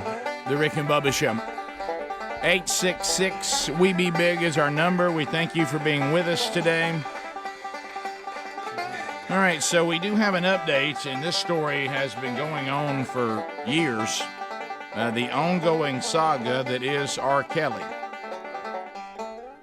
It's a Rick and Bubba news update. It's a Rick and Bubba news update. It's a Rick and Bubba news update. So, Bubba, the verdict is in. You know, this R. Kelly thing. We've heard, you know, for years and years that he was a creep and he did horrible things. And is this one of those things where, like, I'm not saying he was going to get away with it, but it's almost like the Bill Cosby thing. You know, it was going on. No one ever addressed it. It was allowed to go on and on and on. And then all of a sudden, some comedian says something on stage one night, and people start researching it. Was it the documentary Surviving R. Kelly that started the process? That or now was he already? I don't remember. He's been in prison for 2 years. I think that put it in overdrive. I think it was already out there, and that was what put everything over the top, and everybody was interested. So he has been convicted as of yesterday. About OR. And on these New York sex trafficking charges. He's got all kind of charges. He's got every charge you can get. He's from trafficking to rape to this to that. Probably about 100 years worth of time. So he hasn't been sentenced yet. Of course, they're going to appeal it, but they said they had over 50 witnesses that testified against him, and it just looks like he was having success. He made a lot of money, and he did whatever the heck he wanted to do, almost like a mafia.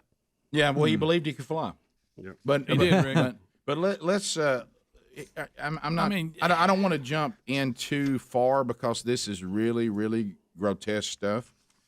And all you have to say is, yeah, Rick, and I'll leave it alone. Yeah. I've noticed on all the people who are celebrating, there's. Okay, never mind. This is just on the list of what they're called: Rape, Abuse, and Incest National Network. And I saw, but that just that don't mean he got. That don't mean he was in that. No. That's a group of survivors. I got you. Okay, all right. I saw that jump off the page, and I didn't know. Gloria Allred, has that may be the only charge he doesn't have. She's been the lawyer for a lot of people in abuse cases over the years, many. And she said, I heard her giving her 2 cents after it yesterday. She said, this is the worst case of abuse of other people I have ever seen. Oh, my goodness. Far. Are you serious? By far, yeah. She says very, very bad. Very bad. Wow. So, but she's a lawyer for them. She's going to get up there and say that. But the jury pretty much took her side. Well, I never saw the documentary, but everybody who did, I think some of you guys saw some of it, they said it was just awful.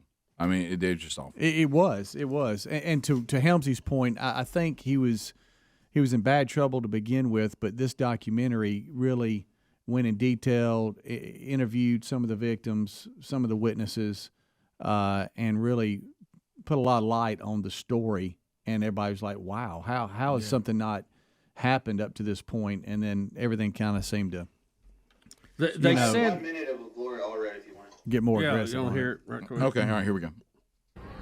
I have been practicing law for 47 years. During this time, I have pursued many sexual predators who have committed crimes against women and children.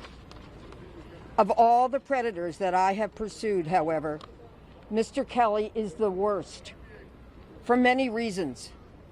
First, he used the power of his celebrity to recruit vulnerable underage girls for the purpose of sexually abusing them.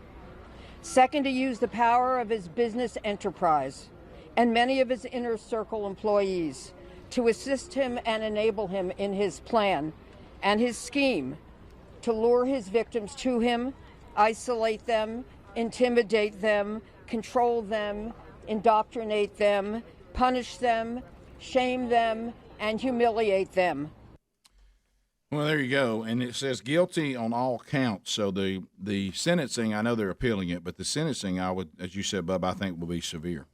And he's already been in jail since 2019. Yeah. So. Yeah, according to this that I was reading, that the charges have been out there. He's had numerous charges. Some were dropped. Some were settled. One thing and another. But he kept selling records, kept selling out concerts. So, you know, the move to do something was slowed down by his celebrity status, I guess. And they said that once he was actually picked up and charged and held, and then the Surviving R. Kelly video came out, or that documentary, that's when it really went from lukewarm to boiling. Some of the stuff that they had in that was like hard to even watch. It's like, I can't believe did that really happen? It's almost it's like so I think it is similar to the Bill Cosby thing, where there were people all along going, "Hey, this guy's doing things, and no one seems to be doing anything about it." And then, but you forgot Bill Cosby is out now. I know, I did, and I was just thinking when you said that, I wonder what he's doing now. Is he just hanging out? Or he's in terrible health. It looked like when he was coming out of jail, he looked like he could barely even. And he got out because almost blind. I can't remember the details. They had made some agreement with the DA for information, but that was not supposed to be used against him. Then they based their case on it or something, and he called foul, which doesn't mean he didn't do it.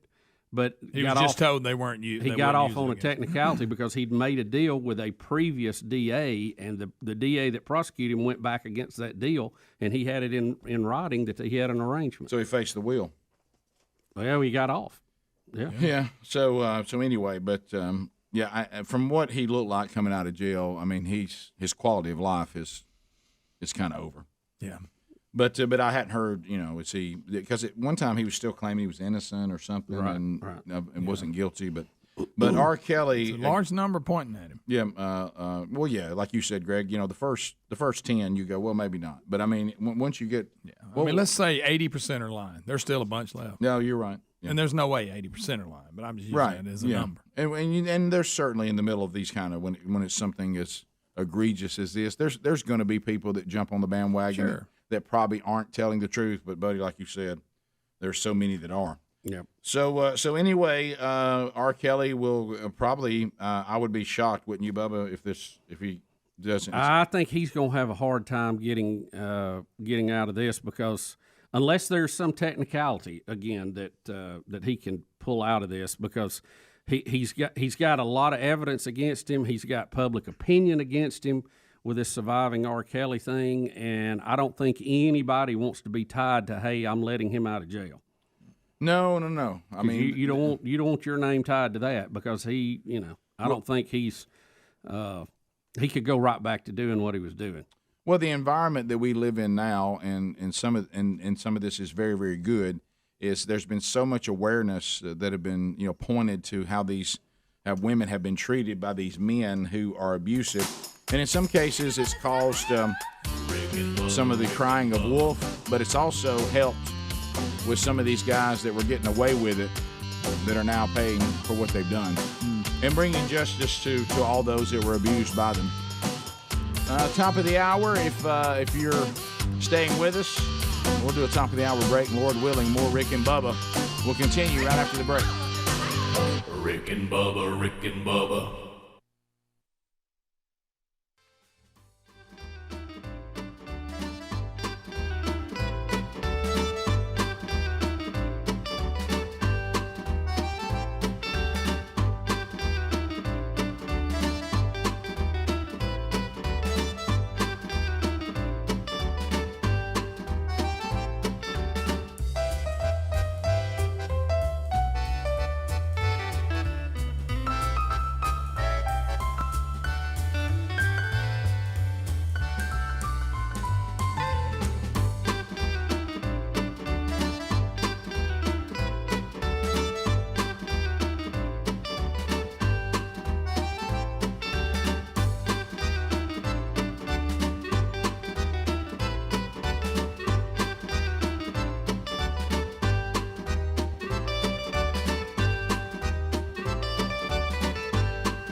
6 minutes past the hour of the Rick and Bubba Show. Thanks for being with us. Speedy, the real Greg Burgess, Helmsy, Eddie Van Adler, the gang all here for a brand new hour. We thank you for being with us. Welcome back for a brand new hour. There's Bill Bubba Bussy. Rick, glad to be here, and thank all of you for joining us here at the Rick and Bubba Show. All right, so continuing, we bad news but good news for the victims, but bad news that somebody would be that way with their celebrity status. And we start this hour that Shaq says he wants to leave his celebrity status altogether. Yeah. Crazy, Rick. Somebody said he's just going to start selling insurance for the general. The general. But I've got bad news for Shaq. When you're 7 foot what? 1. Yeah, 7'1" and weigh 340 pounds. Guy, most 7'1" guys are really skinny. Yeah, let me tell you, he's a man. Yeah, let me tell you when you know you're tall. When you weigh 340 and you don't look fat. No, okay. That's when you're really tall. Yeah, and so he's a giant of a man. So his ability to blend in is going to be problematic. But he says he doesn't. He wants to be remembered for his kindness, not his celebrity. Yeah. And he says, I don't want to be in that category. Celebrities are crazy. They really are. Don't call me that anymore. These people are out. They're out of their freaking minds. And how they treat people, what they do, what they say, that'll never be me. I don't want to be looked at that way. But now, does this mean we'll still have the Shaq-a-roni pizza? How about the Shaq? Sure. Of course, hey, goes to a charity. Yeah. Have you seen the advertisement for that? The Shaq-a-roni? I laughed my head off the first time I heard him in a serious voice say, "Every time you're enjoying the Shaq-a-roni." and I was like, what? A Shaq-a-roni? See, I love that name. What about that owns me. What was the movie Grown Ups when he plays that police officer? Pretty funny. Yeah. He's bald on top. Yes. See, that is funny. He's played in a lot of. I thought some of his movie roles. I mean, they might not have been great acting acclaims, but they were funny. You liked movies. that when he was at Genie. Yeah, that was a good one. What's the name of that one? I don't remember. Shazam or Shazam? No, that's not it. It wasn't Shazam. Something like that. He's been in several like that where he's a superhero or something and nobody knows what he's doing. Yeah, Kazam or Kazam. Is that it? That's it's it. not Shazam. It's Kazam. That's Shazam was a whole other thing. Yeah, that was 1996. Kazam. Yeah, there it is, Greg. Kazam. Well, the fact that he says what he's saying in this probably means he's not as nuts as most of them, because I think he had very meager upbringings, and he hasn't forgotten that, and that's good. I mean, I'll tell you one of the funniest things though was him doing those Buick commercials and Barkley making fun of him. Said his head was sticking out the sunroof like Jaws on that Bond. Well, James Bond movie. Yeah. Well, the thing about it, what he's saying is, and I understand. What he's saying is, he's really not saying that he can turn off and suddenly not be a celebrity. Right. He says, I don't like being lumped in with these crazy, idiot, self-involved, selfish, condescending, arrogant people. Yeah. I really don't like to hang out with them. I don't want to be in that group. So, and I understand. I mean, they're out there. Yeah, I mean, that's a wild bunch. Did I see, and I'm hearing parts of it, you know how the celebrities we love think we're real important. Didn't they get a big petition they sent to China about global warming? That all these celebrities, like China cares. Are you kidding If you're me? a celebrity, if you're a movie star, like I was just hearing parts of this. I may have made it up, but it seems like they're an arrogant bunch of, for lack of a better term. No, I think sent a petition to China, as if China's going, well, all these famous people. Well, China will answer it and say they care and it's made a difference, and then go do what they want. Do whatever they want to. Yeah, because they're not impressed with movie stars. Well, when you look at the power that we continue to give China, I heard somebody make the comment, and it was a comment that I would agree with, meaning, the state of our executive office is troubling, okay? But they made the comment, and I know we've all made it. I've made the comment before, but I'm not sure it's true anymore. I mean, let's go. That's the most powerful man in the world. Is he? Is the President of the United States the most powerful man in the world anymore? I would say that whoever is running China is the most powerful man in the world. Yeah. Well, most powerful man in the free world. Well, yeah, you have to emphasize that, don't you? And I don't know if the president, I don't know if Xi or whatever his name is in China, he's the front man, but I don't know that he's all powerful. I mean, they're obviously a dictator type format, but I think it's shared in a group of people. So what is his name? Is it Xi? Xi or Xi? But I mean, you can say Xi or Xi or just run it together and go Xi. Okay, but the bottom line is China is so, because their combination of the people must live under communism, but the government participates in capitalism. Yes. So when you look at that combination and everything that we've allowed them to take control over, I mean, they're kind of our daddy.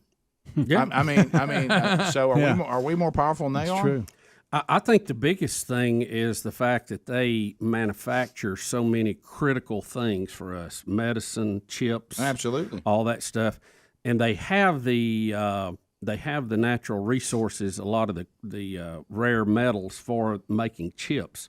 Although they don't have the graphene, which, by the way, one of the largest natural deposits we've discovered recently is in Alabama. So, well, how about that? They're building a plant to mine that out. So that's part of the whole process of chip making. But yeah, I hate that we have a lot, like even with our military, we have a lot of high tech weapons, but we're dependent on chips coming from overseas to make them work. I mean, what if China said today, everything that y'all get from us, we're out, you can't have it?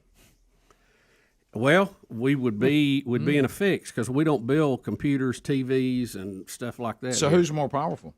I see your argument, and I would have to say that that would definitely be a problem. Yeah, but you also go back to, so we worked really hard to be energy independent, and we've just given that up again. Yes, that is correct. So we're no longer energy independent. We just gave that back.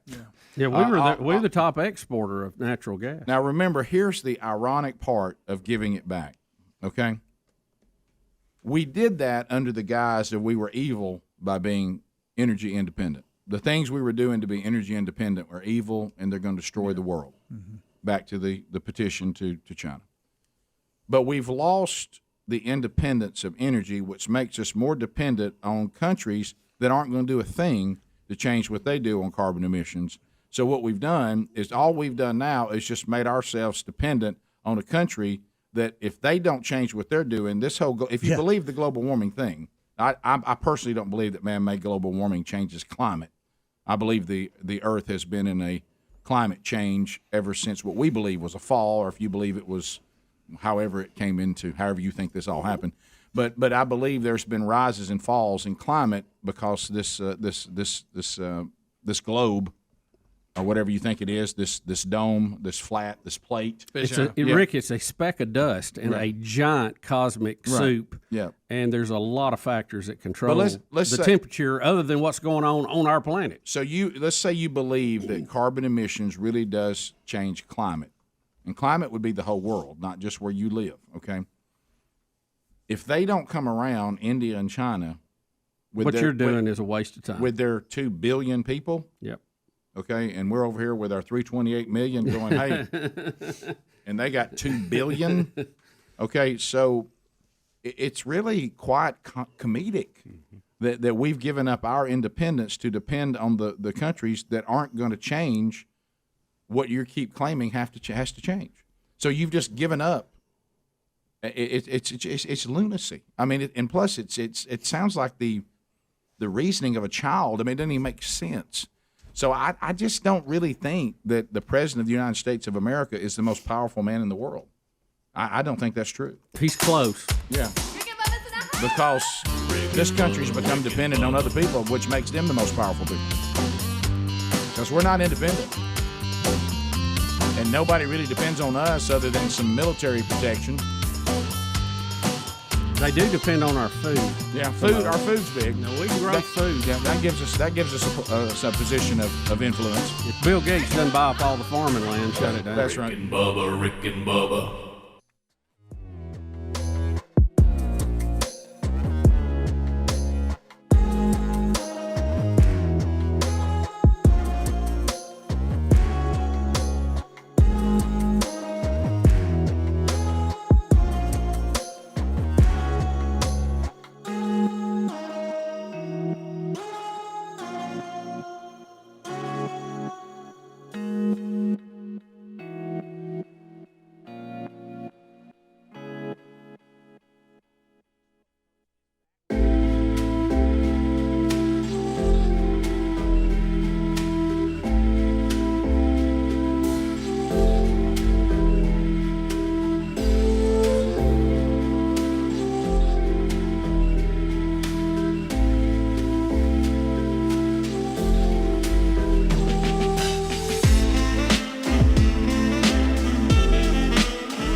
Bubba Show. Thank you for being with us today.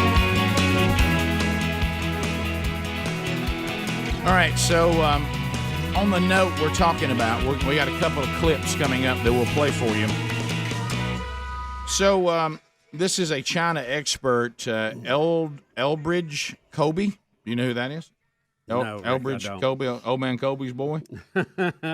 Anyway, this is he's talking about what we were just talking about, how China is working to dominate the world, and he's saying, hey, if Taiwan falls, this is just going to be another step in that direction. So here it is. Let's start with the China part of it. What do you think is the you've got a very provocative courtesy of Fox News. News. What do you think China is most likely to do with respect to Taiwan? Well, great. Thanks for having me, Steve. Great to be on and talk about this important issue. I actually think China's most likely, if it really wants to solve the Taiwan issue, which I do think is really consequential for Americans' interests in a concrete way, I think they're likely to go for an invasion. I mean, the basic thing is these shows of force that you're showing, they're not going to work to subordinate Taiwan. If China's really serious about it, it's going to go for a fait accompli. It's going to move in, take it over, and then present us with just simply too difficult of a reality to reverse. And why should we care about that? So what if they invade Taiwan would be the provocative question back to you. Well, I think it's a completely legitimate question, actually, and I think there's a lot to it. I mean, our interests in Taiwan are very significant but partial. The fundamental reason is that Taiwan is connected to the fate of what I think of as our coalition in Asia. Look, our lives would fundamentally change if China dominated the world, and the way for it to dominate the world is for it to dominate its region, which is going to be over 50% of global GDP. The way to get there is to break apart any group of states that tries to block it from doing so. That group is going to be led by us. There's nobody else who can do it, but it's going to include countries like Japan, Taiwan, India, maybe Vietnam, Australia, et cetera. If China wants to do that, it's got to put a sort of a knife at the heart of our coalition. And to do that, Taiwan makes a lot of sense for two reasons. One is Taiwan, MacArthur called it the unsinkable aircraft carrier. If China gets Taiwan, then it's operating in the Central Pacific. Think, in a way, almost World War II in the Pacific. The second reason is whatever people say, our credibility is tied to it. And credibility isn't something that matters all the time, but it sure matters if you're in Japan or the Philippines or an archipelago in the Western Pacific, and you say, well, the Americans have backed down from defending another archipelago in the Western Pacific, namely Taiwan. So the key, though, is that we got to find a way to be able to defend Taiwan in a way that's consistent with how deep our interests are. Our interests are important, but they're not existential, and that's a real kind of core point in my book.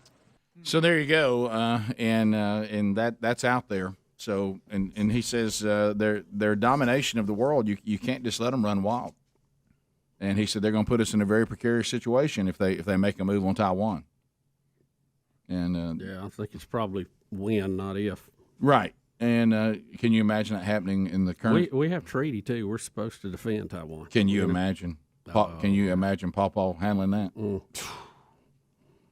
Can you imagine him walking out? Or the Joker? Yeah. Can you imagine? Kamala? Can you imagine them walking out and China is invading Taiwan and he's going to lead us through it?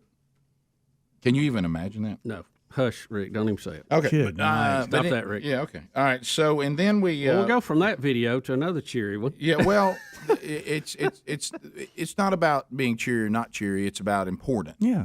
And so and how is this is short enough we can do this here, yeah, right? minute 52. Yeah, so this is Joe Rogan, and a lot of people, I see somebody else talking about it today. You know, we've talked about this. Our founding fathers warned us about this, and Rogan's going to go on a rant about it. That this thing of let's scare you into giving up your liberty, and they always tell you, but it's just for this moment. Okay, so don't worry about it. You know, for the good of everybody, you're going to have to just give up some of your freedoms. And once that starts, if you look at the history of governments, it never ends. And he gives you a history lesson on why these things are important, and you start looking at the way our society here in America is operating right now. And there's a lot of similarities. So here's courtesy of Joe Rogan. As soon as you give politicians power, any kind of power that didn't exist previously, if they can figure out a way to force you into carrying something that lets you enter businesses or lets you do this or lets businesses open, historically, they are not going to give that power up. They find new reasons to use it. I'll be back. We have to protect those freedoms at all costs, whether you agree with people's choices or not, because it is the foundation that this country was founded on. Freedom.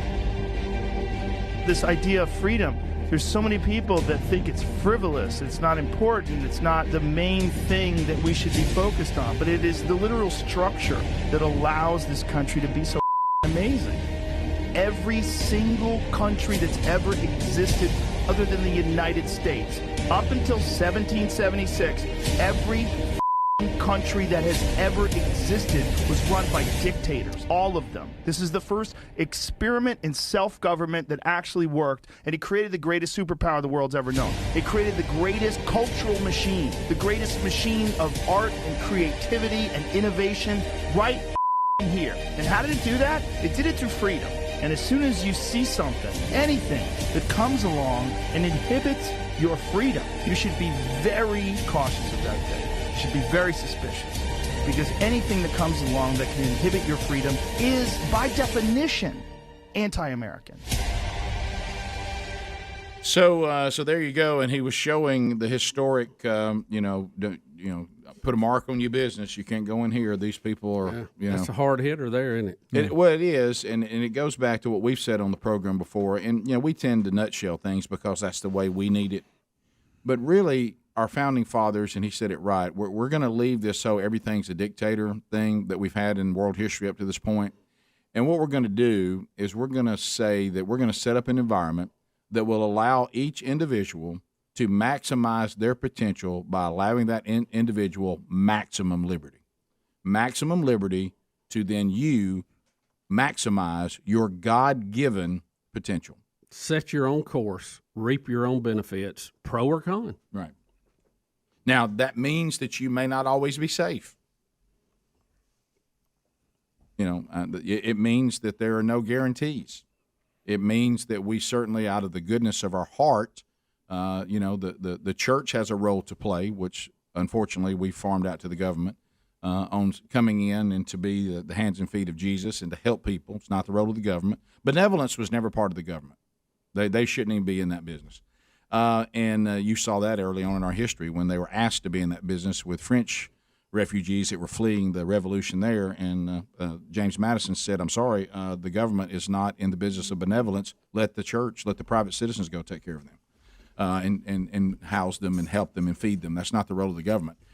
So anyway. Until they discovered they could tax people, give people money in a way to buy votes, basically. Yeah. And that's where we got all that. Right. But if you open this door and you say, well, this is so scary, like a pandemic, I'm just going to start unloading all my liberty for safety. The Founding Fathers said to anybody who does that, they'll never take it back. And really, if you're willing to do that, then you weren't worthy of the liberty to begin with. That's old Benny Franklin. And so it's... and really, we saw that in Afghanistan. Yep. They wasn't willing to fight for their own freedom, so they're not going to have any. No, they're not. They really aren't. So that video is in show notes at rickandbubba.com. Yeah. So Joe Rogan. Yeah. What made this country great was liberty, which allowed individuals to maximize their God-given potential. We'll be back. Rick and Bubba, Rick and Bubba.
35 minutes past the hour, the Rick and Bubba Show. Thank you for being with us.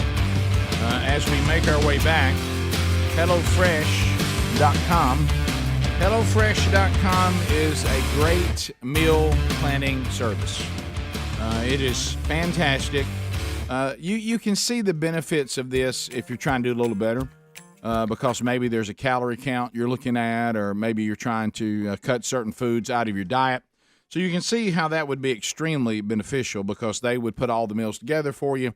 They'll send it to you every week. You still prepare the meals. You follow the very easy-to-follow recipe cards that are in each bag, and that certainly is a huge benefit if you're in that situation. But it's also a great service for meal planning, period, because they have some selections. Their chefs put together every week over 50 to choose from, and this includes snacks, every kind of meal you can think of. And then you just simply, plan out for the week. They send you the meals for the week. They've got the recipe card in there. And then you just follow the directions, and you put those meals on the table. And because you are supporting the Rick and Bubba Show, we have a code that you can use at checkout, HelloFresh.com, and then use the code Bubba. And when you do, you could get up to 14 meals for free, and we'll also get you free shipping.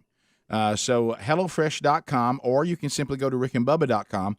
Look under the sponsors button. You'll see it there. Click it and go. All right, so we are continuing on a lengthy look, not just in our country but around the world. So we watched the Joe Rogan deal. We watched the deal about China.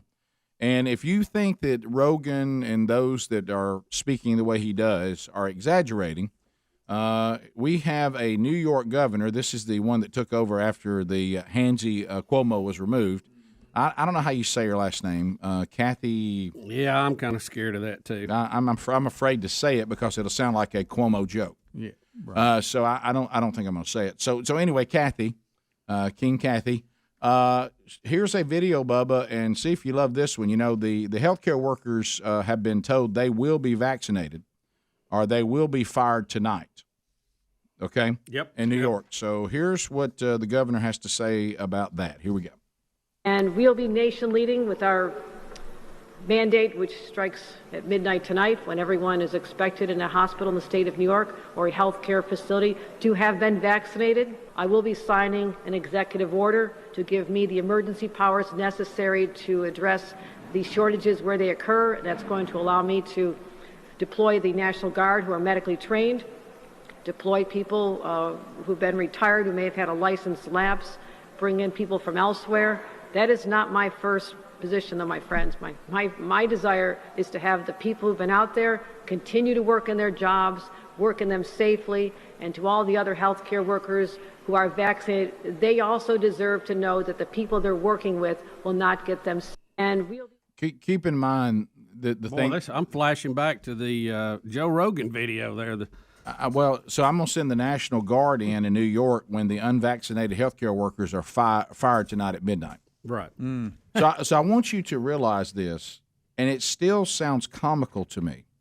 It is also not fair for the fully vaccinated workers to be at risk from them giving it to them. Fully vaccinated people can't. The fully vaccinated people can still give it to people. That's the problem. So this vaccine, because of the variants, has holes in it. Okay, it's not 100%. So. But do you hear the irony of, I want you to take a vaccine, and one of the reasons why I want you to take it is because the fully vaccinated people are in danger from you? Rick, this is a case. Well, then why am I taking the vaccine? If you have a car and the paint job gets scratched up on one quarter panel, right? Instead of fixing the paint job, you're saying burn the car. It's no good. Yeah. Well, it's a total overreaction to the whole thing. Well, then you also see, and they're only giving themselves more problems. They already have a health care shortage. You also see that the healthcare workers keep coming up and saying, I've seen these signs, I have had COVID, I have natural antibodies, and I've worked with over 500 patients, and I'm not at risk, and I shouldn't be forced to get the vaccine, and I don't want to take it. So at midnight tonight, they will be fired if they do not. And it's Governor Hochul. Hochul, okay. Hochul. Yeah. Hochul. Hochul. Yeah, I sent you and Bubba a text that she told. Oh my goodness! Yeah, I wanted y'all to see that. This is not true. Where'd you get this? I got this. Let me see here. Hold on.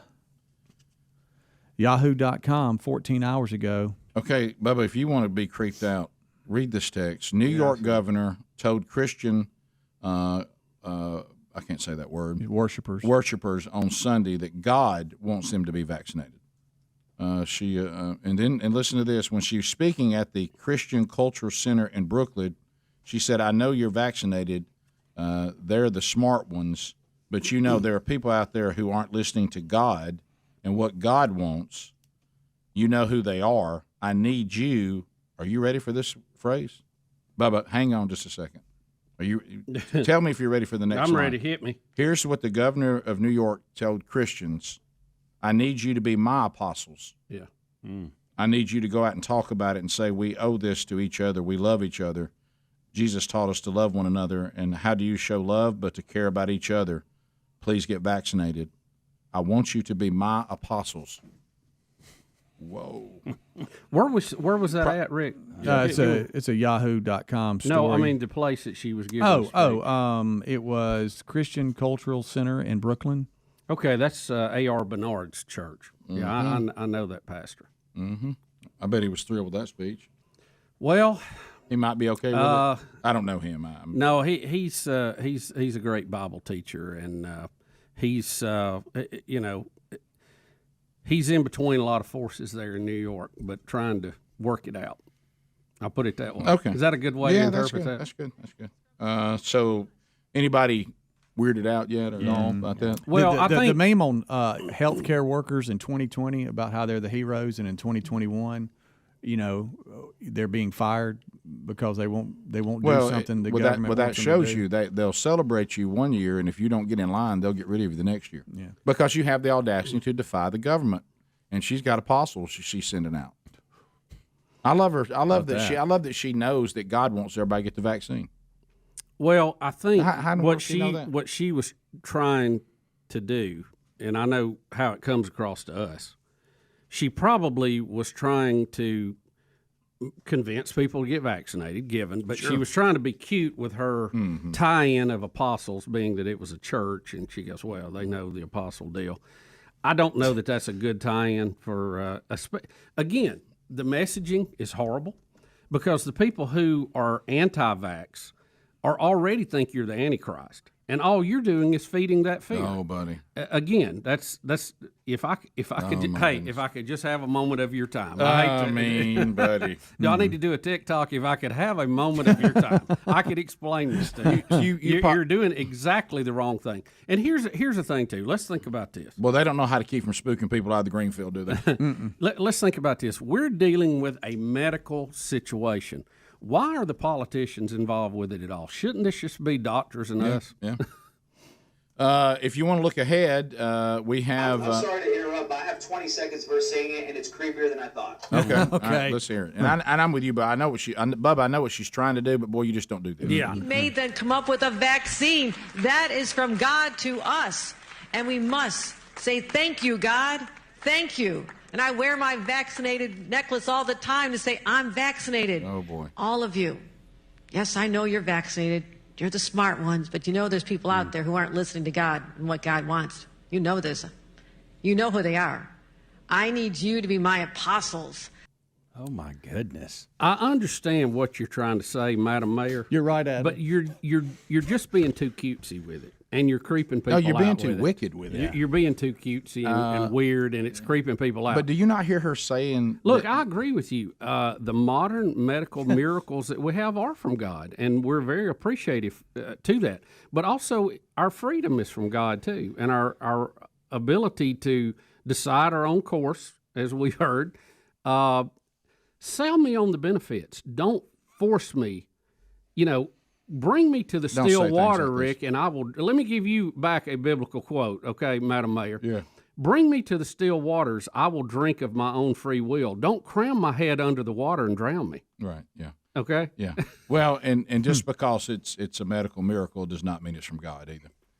Abortion is a medical procedure. So is changing people's gender, all that kind of stuff. So no, I mean, but I mean some of the stuff, luxuries that we have today that can solve things. I'm not talking about weird things and all that. Yeah. I mean, just the time we live in, the fact that our life expectancy is as long as it is. Yeah. I mean, that was it was unconceivable 150 years ago. But her making the blanket statement that she knows what God wants everybody to do, and you're not doing what God told you to do, and that's and be that's where she's off the rail. Well, I'm telling you, she's not speaking for God. I've got a path myself. I'll deal with that directly. I don't need you, Madam Mayor, is running in between, Madam Governor, running in between, because I've already got an in between person. It's not you. And remember that, because you'd have to look at her whole body of work, because Christ told us as clear as he possibly could, there's going to come all kinds of people that claim they're talking for me.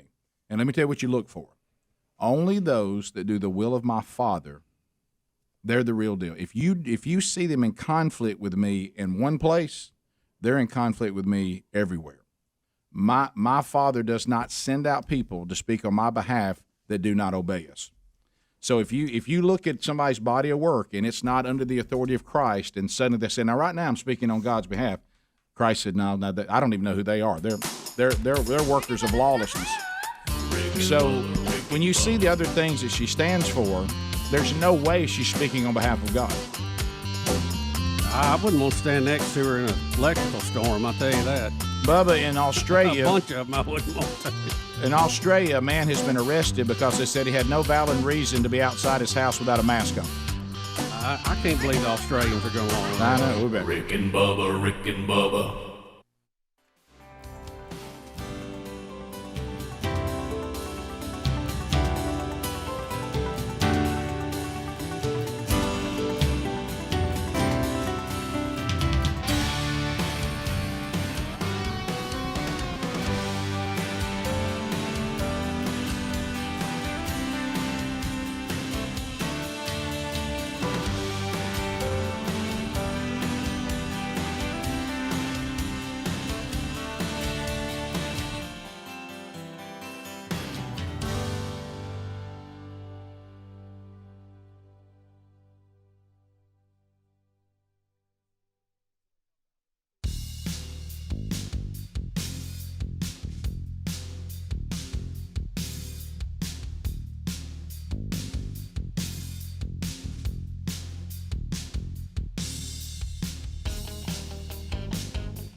It is 8 minutes to the top of the hour. The Rick and Bubba Show, 866. We Be Big is our number.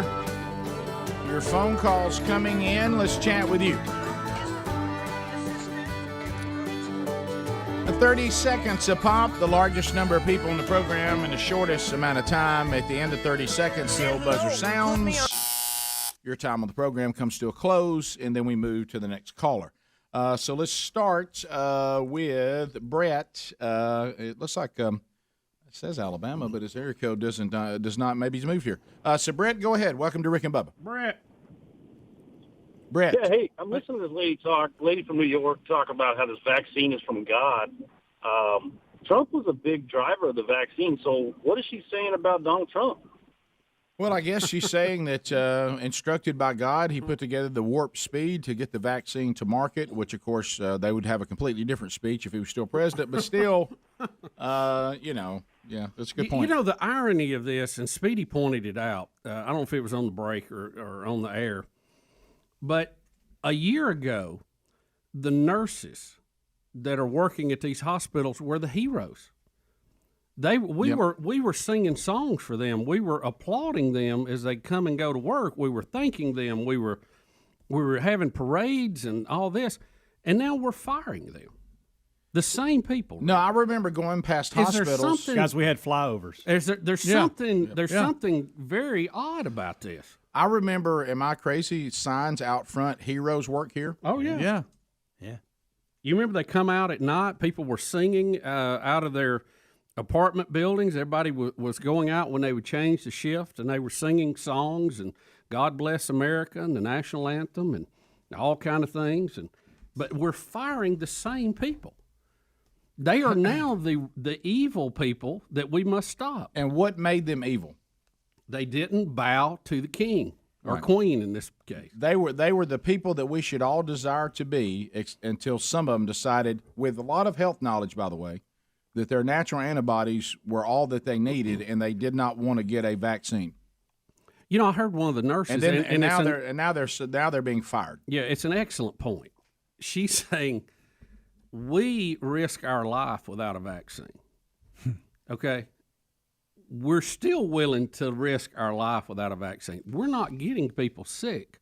Some of them may have, we don't hear a lot about it, but there is a chance there are people out there with a natural pre-positioned antibodies to this disease just because some freak of nature, okay? There are not a lot of them. You're not going to hear about them, but that can exist. Or if we know that. If I work around sick people all the time, my immune system is rocking. Oh, I've got my immune system is as tough as a rusty nail, and nothing's going to get to me. And I've been working through this. I still want to work through it.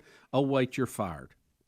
We're going to send in National Guard people with medical training to take your place. You've got to be kidding me. This has to be the biggest idiotic move our country has ever done, and we've had some dandies to compare it to. Okay. Yeah, we have. Yeah, it is. It's ridiculous. And look, here's the bottom line. I know a lot of nurses. You guys do too. A lot of them do not want to get the vaccine because they are of childbearing age. Some of them may have kids. Some of them may want to have kids. Some of them may not be married yet. Some of them may be headed that way. They just don't know long-term effects on the females and the reproductive system. Now, they're going to tell you it's safe, and we've got plenty of documentation, but they don't. I wish they would just say the information we got says this, but we don't know. Let's just all be honest. You don't know. Nobody knows. We won't know for a while. We don't even know what to the general population the vaccine will cause down the road, or getting COVID will cause down the road. I still have the fog from it from time to time. Yesterday was a prime example. Well, I'm not. I was a dandy yesterday. Well, I'm not tasting and smelling in HD anymore. Yeah. But you're working through it. I'm finding my way through it. Like me, I lost my taste and smell, and I just fought right through it, Rick. Just scratched and clawed and got through it. You know what it was? You persevered through it, Bubba, is what you did.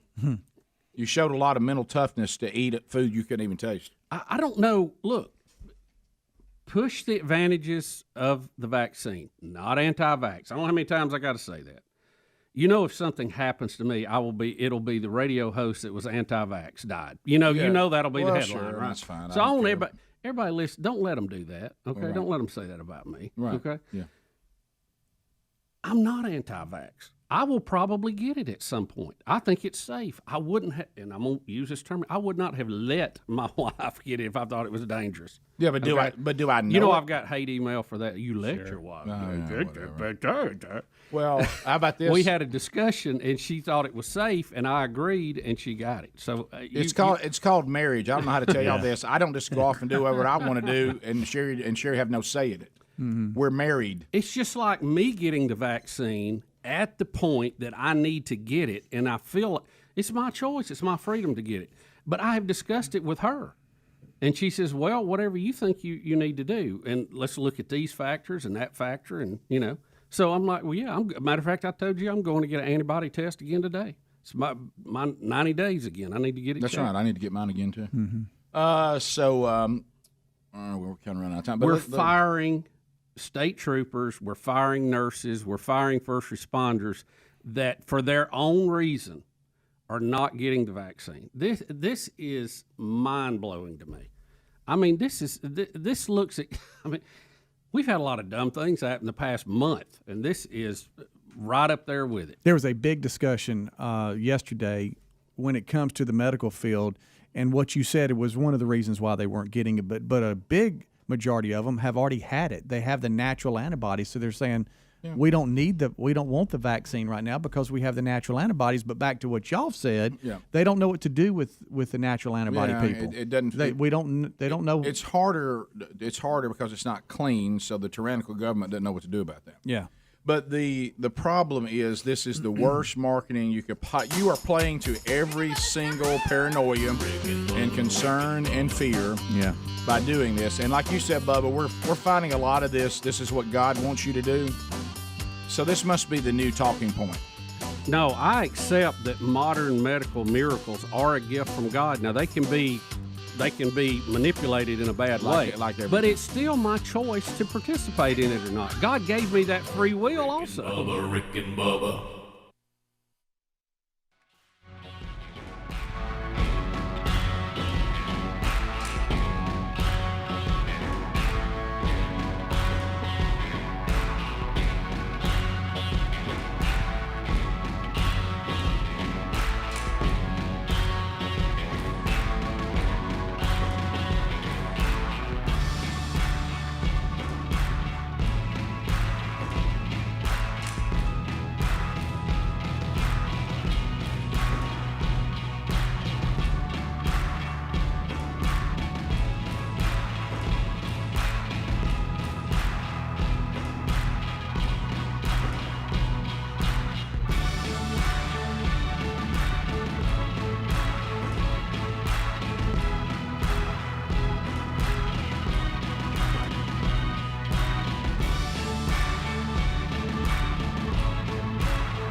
So Speedy, the real Greg Burgess, Helmsy, Eddie Van Adler, the gang, all here for a brand new hour.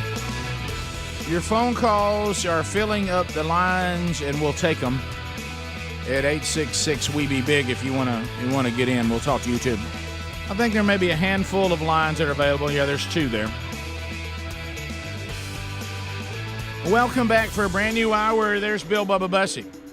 Rick, glad to be sitting on the wall and being a lookout for America. All right. Thank you for being part of the show. So let's get her started. Let's go to Kendra in the great state of Alabama. Kendra, you're on the Rick and Bubba show. Thank you for your patience. Go ahead.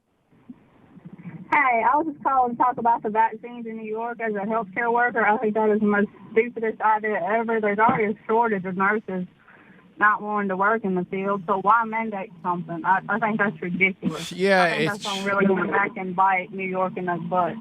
Well, we're doing it. We're doing it everywhere. It's not just New York. I mean, some people are taking them back. Some of the states are saying, "Whoa." Yeah, we had one of our major hospital groups back down on it after they were challenged legally. Yeah. But, you know, there's some thought, too, that this may be by design to cause the healthcare system there to buckle so the state can just absolutely take it over. I don't know. I'm not prepared to go that far with it yet, but I just think it's ridiculous. Well, remember, though, if you're a socialist, what is au coup de grace? Oh, yeah, everything. The healthcare system. Because once you get that, you got it. And they do such a good job. Government bailout. Yeah, that's Rick, if you get the water and the healthcare system, you pretty much run everything. Well, look at this healthcare system, guys. It's so messed up. I mean, people won't take the vaccine. We had to come in here and intervene. I guess we should need to take it over. Mm-hmm. Already got the water. Let's go to Bob. Bob, welcome to the Rick and Bubba show. Go ahead. Thank you. Good morning. So what do we do now? What movements exist that we can join that are actually making some headway against these socialists? I've written to my congressmen and senators. Frankly, our Republican Party officials are completely failing us. They should say, I'm not even going to consider this bill until you absolutely close the borders and reinstitute the immigration laws that we have on the books. But I've written to congressmen, I've written to newspapers. I've tried to join organizations that are doing something where we're making no headway. So what do we do now? Talking about it's not doing us any good. So I'm frustrated as a citizen trying to stop this, and I don't know what the heck to do. Well, here's what one thing I think the talking about it is going to help if we do these kind of stories is the beautiful thing about the left, and it is always their Achilles heel. They can't help it. They always overreach. And now the things that we're playing for you today are sounding even more bizarre than what we've heard so far. And I think there's a chance, Bob, that this kind of stuff will now resonate. You know, when you ever thought to yourself, well, it's not as bad as everybody says it is, and then suddenly you go, wait a minute, what did they just say? So I think you're going to see some inspired people at these midterm elections. You know, the approval rating for Biden is dropping, to the basement. So maybe our first shot is to get organized and really make a turn on those midterm elections. Those have always been a great little breaker if we're willing to put the effort in to make it happen. Yeah, I still have confidence, Rick, in the people and in the election process. I don't think that is a totally lost cause yet. I know some people do. I'm not there yet. I can't sleep at night thinking that, so I have to not think that right now. And I hope that things don't go further south. But I think we've got to get control of this. And here's the thing. When you do get control again, I think the mistake is that the Republicans then go, oh, well, we're in charge. Everybody's finally realized that we're the better group. And then they just start doing the same thing the Democrats do. No, you're right. And the pendulum will swing back the other way. You've got to make real change. And I really think part of it is we've got to get control of the education system because we tried to let it go on its own. The liberals got a hold of it. They have turned it into an indoctrination complex now, not education. And we've got to move it back to at least neutral ground. Yeah, and the fact there's so many more people homeschooling now, private schools have benefited from this. Of course, you got to watch out. Not every private school is. Yeah. Some private schools are as liberal as the government school, if not more. So conservative private schools, you see that. You know, charter schools, some of that. But and I think we got to do a better job marketing our beliefs and why we are that way. Not that it's just something we came up with, but it actually has worked in the past. And I don't think we as conservatives market our beliefs and our understanding to the younger folks at a level that we need to. We've kind of left them on their own to figure it out, but I don't think you can do that anymore. Well, can I tell you what we got to do? Because honestly, the way that we see the world takes more time than Yes, just it does. than It's more work. than playing to everybody's emotions and using sound bites. You can't really get our world view across in sound bites. Right. So it takes a little, but maybe we should learn to present it a little more clear and a little more concise. And on TikTok. Yeah, and on TikTok. But so Can I have a minute of your time? Adler, I want you to let me know when you have video 3. Video 3, because I didn't see this when I first looked at it. Video 3 is again on this topic, because what President Biden says about the vaccination rate is unbelievable. I can't imagine somebody sitting around going, "Did you just hear what he said?" Move the goalpost. So we'll get that here in just a minute. So, I'm sorry, 2. You're right, 2, Adler. I'm sorry, I let down. 2's the one I'm looking for. So let's go to. You got it now. All right. So listen to this. This is the president now, okay, who's supposed to be leading us through this this vaccine thing. Listen. How many Americans need to be vaccinated for us to go back to normal? Like, what is the percentage of total vaccinations that have to be deployed? Well, I think we get the vast majority, like is going on in some industries and some schools, 97, 98%. I think we're awful close. But I'm not the scientist. I think, but one thing for certain, a quarter of the country can't go unvaccinated, and us not continue to have a problem. He just said that we need to be vaccinated at a rate of 97 to 98% or something like that. That we're getting, and that ought to do it. Well, that's a lot higher than we were told earlier to get to herd immunity. Can I tell you how many people have said we need to be vaccinated at 97, 98% before him? 0. That'd be zip. Well, and Rick, you saw he was reaching. They asked him why he was getting his booster, and you could see him trying to gather his faculties and 97, 98%, something like that. You know, I think we'll get awful close. So 98, 97, 90, we're still not there. And I tell you what we can't do is have a quarter of the country not vaccinated. So our goal is 97, 98%. No one's ever said that. That's not true. Well, Rick, the leader of the CDC had the advisory board from the FDA say people over 65 people under 65 didn't need a booster. She completely just overrode that and said, yeah, we're going to give boosters because Biden had said we're going to do that months ago. Guys, and I thought we were following the science.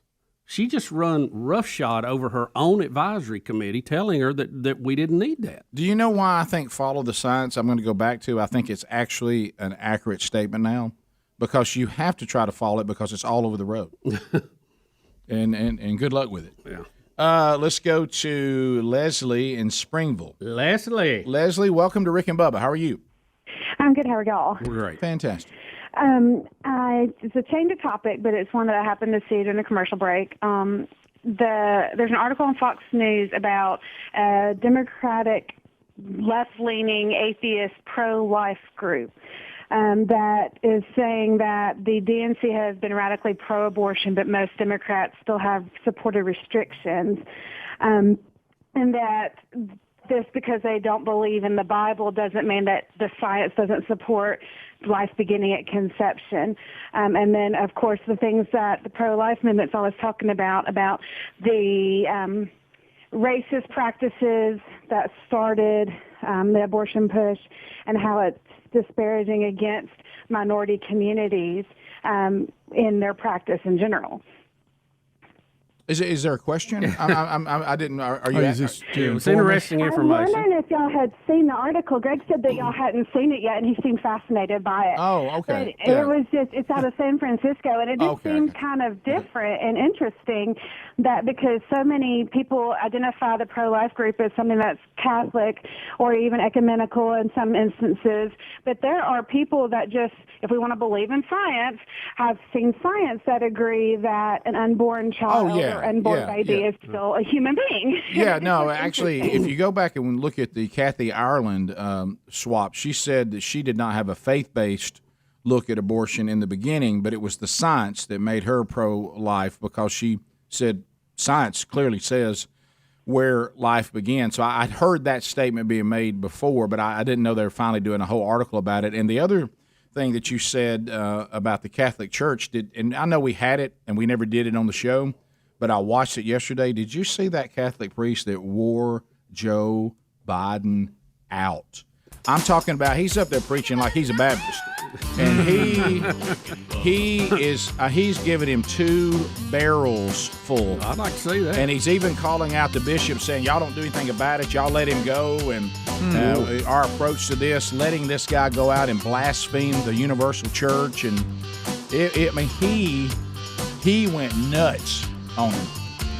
We'll be right back. More Rick and Bubba coming up. Rick and Bubba, Rick and Bubba.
It is 23 minutes past the hour. The Rick and Bubba Show. Okay, so I see what the caller is talking about now, and I'm so sorry that I didn't follow exactly what you were saying there, but I get it now. There is a new Democratic group, and that was the point you were making, caller, and it's on us for not understanding it. There is a new Democratic group. They are Democrats. As a matter of fact, I see a sign on the front row. It says Atheist Feminist Pro-Life. And they are pro-life from the scientific point of view only. They're not into the Bible says this or whatever. Common ground. But what they're saying is, if you look at the science, you don't have to have a biblical worldview to see what science tells us. Now, remember, I feel kind of bad for them because we also had a liberal professor in Oregon or Utah, I can't remember which one it was, that stood before a bunch of college students that said science also tells us there are two genders. And you remember they got up and walked out. Right. So if you just look, you can go to somebody that says this is just the way I want it, and you can tell them that Scripture says this, and they won't listen. You can even tell them that, all right, let's take your biblical worldview out, or you don't have one. Let's take the biblical worldview out. Well, biology and science still says the same thing, and they still won't listen. And so what's going to be interesting is to watch the left actually learn to experience what it feels like to be God, to look and say, look, here's clearly what I have said, here's clearly what I have revealed, and human beings still say, yeah, but I still want to do something else. So, but you have to say, some of them are saying this could be a big nail in the coffin of the abortion industry if you've got the moral view over here going after it, and then from a biblical worldview, and then a moral view from the scientific worldview. Because remember, this is, and we're not the only people to say that. There's no way it could be, but really, when it comes to this issue of abortion on demand as birth control, we really just as human beings have got to have a conversation about where life begins. And I think these Democrats are saying we agree because if this is where life begins, I don't think we have the right to for convenience deny life to another human being. Adoptions are available. We certainly have a way for these children to have a life, even if you don't want to take on the responsibility of it. But then people say, well, then I got to go through the cotton picking pregnancy and I got to do all that. And I understand those things, but here's a group that's saying, and they are not Christians and they're not conservatives. They're just saying, hey, this is a moral issue that we as human beings need to address and take the politics out of it. Common ground. Let's find it. Right. So that is very interesting. Thanks for that call. Let's go to Scott in Athens. Scott, welcome to Rick and Bubba. How y'all doing today? We're doing good. Yeah, I was just sitting there, listening to y'all earlier, and what that etiquette mayor of New York's pointed out, that's the same thing that President Biden tried to put out about the federal workers. Yeah. I mean, what happens if you get somebody that's allergic to the stuff in the vaccine? Well, we have a case that we know of somebody who had been working for the government for a long time, and they had a predisposition to blood clotting. And I don't know all the details of that, so I'm speaking out of school. But they were warned that that taking the vaccine could be dangerous for them. Right. The medical doctors from the government said it's fine, don't worry about it. And they got it, and has given them blood clot issues to the point that they're going to have to retire now, and was told another shot could kill them. Yeah, I mean, to say that there is zero risk, and the risk may be small, but we can't pretend that people have not had bad reactions to vaccines and pharmaceuticals throughout medical history, because they have. Some of them have been more severe than others. But this concept that we're forcing a vaccine on you and you're being unreasonable, there's no harm in you taking this vaccine. And you know what? The risk benefit may be in the favor of taking the vaccine. We're certain, it's. I love when someone says it's one thing to be anti-vax, which we're not, but it's okay to be vax conscious. Isn't it funny how often you have to say that? Yeah, well, to say, well, you know what, it's okay. Don't we all research any pharmaceutical that we're going to, and we look and we say, well, there's, I've never been in a hospital. I've never had a surgery. I've never had a loved one that they didn't go. Now let's sit down and talk about, the different things that could happen. The percentage of people who have this surgery that don't survive, they're this. The people who, we always talk about that. But see, the thing that makes it unreasonable is people say, well, every single human being on the whole wide world should take this vaccine, and anybody that doesn't take it, they're evil, and there's no risk at all to taking it. And we got to fire them. That's just not true. Rick, we got to take their job from them. That's just not true. Boy, you're moving into – see, you move from medical over into fascism right there. That's a big jump, Yeah. Well, I told you early on, when the first time I heard somebody say, once politics enters science, it gets dicey. Well, there's probably some been in it always because of the money involved. Sure. But we're taking it to the streets now, for lack of a better term. Yeah, and it's sad because I think we can get to the herd immunity that we all need to get to without this. I think this is going to be a detriment to it because I think we can get there with just the people who are getting vaccinated already and will continue to get vaccinated, and the people who have natural immunity. That recover, yeah. Yeah, so it's foolish and it lacks wisdom. Bottom of the hour, 866-WE-BE-BIG is our number. More of the Rick and Bubba show coming up, Lord willing, after the break. And we got some other stuff we'll talk about. Bubba's going to love this next story. We'll be right back. Rick and Bubba, Rick and Bubba.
35 minutes now past the hour of the Rick and Bubba Show. Thank you for being with us. MyPillow.com and the Rick and Bubba Show been around for a while. We love the partnership with this great company, and now they have just added bathrobes and sleepwear and quilts to the product lineup in an array of great colors and styles, and they're all made from 100% U.S. upland cotton. Yeah, man, we love it. And how about this? The reaction from you, outstanding. Well, why not? I mean, think about the comfort of these bathrobes and the sleepwear and these quilts and the quality that they put in to create the greatest pillow that the world has ever known. We also, Bubba and I love these slippers too. Wear them every day. Even when it's a little bit warmer, I find myself putting them on because, I got air conditioning. But because I just want to wear them because they're so comfortable. And you know, when you get home and you want to, you know, kind of relax a little bit. So if you want to see any of these items, you simply go to MyPillow.com and you take the promo code Bubba with you. And, boy, there's some great savings there. I mean, you're going to get 50% off the slippers I just mentioned with the code Bubba. You save 30% on the bathrobes, the sleepwear, or the quilts. Then you can get the MyPillow at $40 off, okay, with the code. So it really does pay to take that with you. So go to MyPillow.com, take the promo code Bubba with you, or go to rickandbubba.com, and you'll see there under the sponsors button. So, Bubba, I know this ongoing thing with you and John Hinckley Jr. is, Bubba, I'm sorry. I don't know what else to say.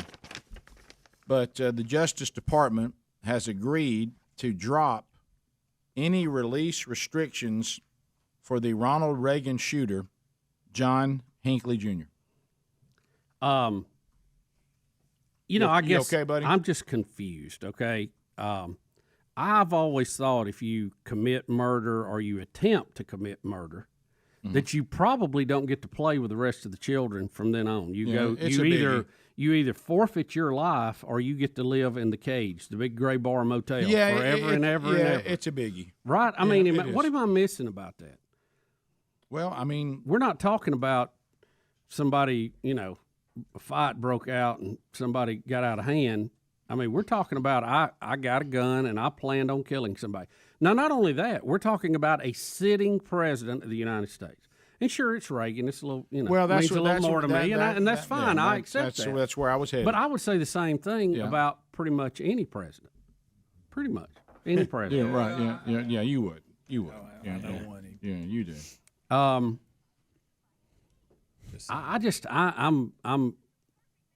hate to quote the song, "Baby, I'm amazed." You know.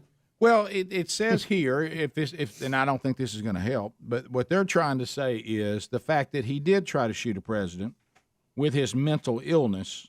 I know you're a fan of that. That he has already stayed longer if he had not shot at the president. Same scenario. Well, he said if it hadn't, he was already out, didn't they? Well, he was out with the restrictions with his mom, who was like 90. I think she's passed now. Yeah. No restrictions. No restrict. He's like me and you out walking around. After I shot, he injured James Brady to the point he was in a wheelchair and messed up the rest of his life. And I think there may have been somebody else shot in that too, maybe a police officer. I don't recall, but. You almost killed Reagan.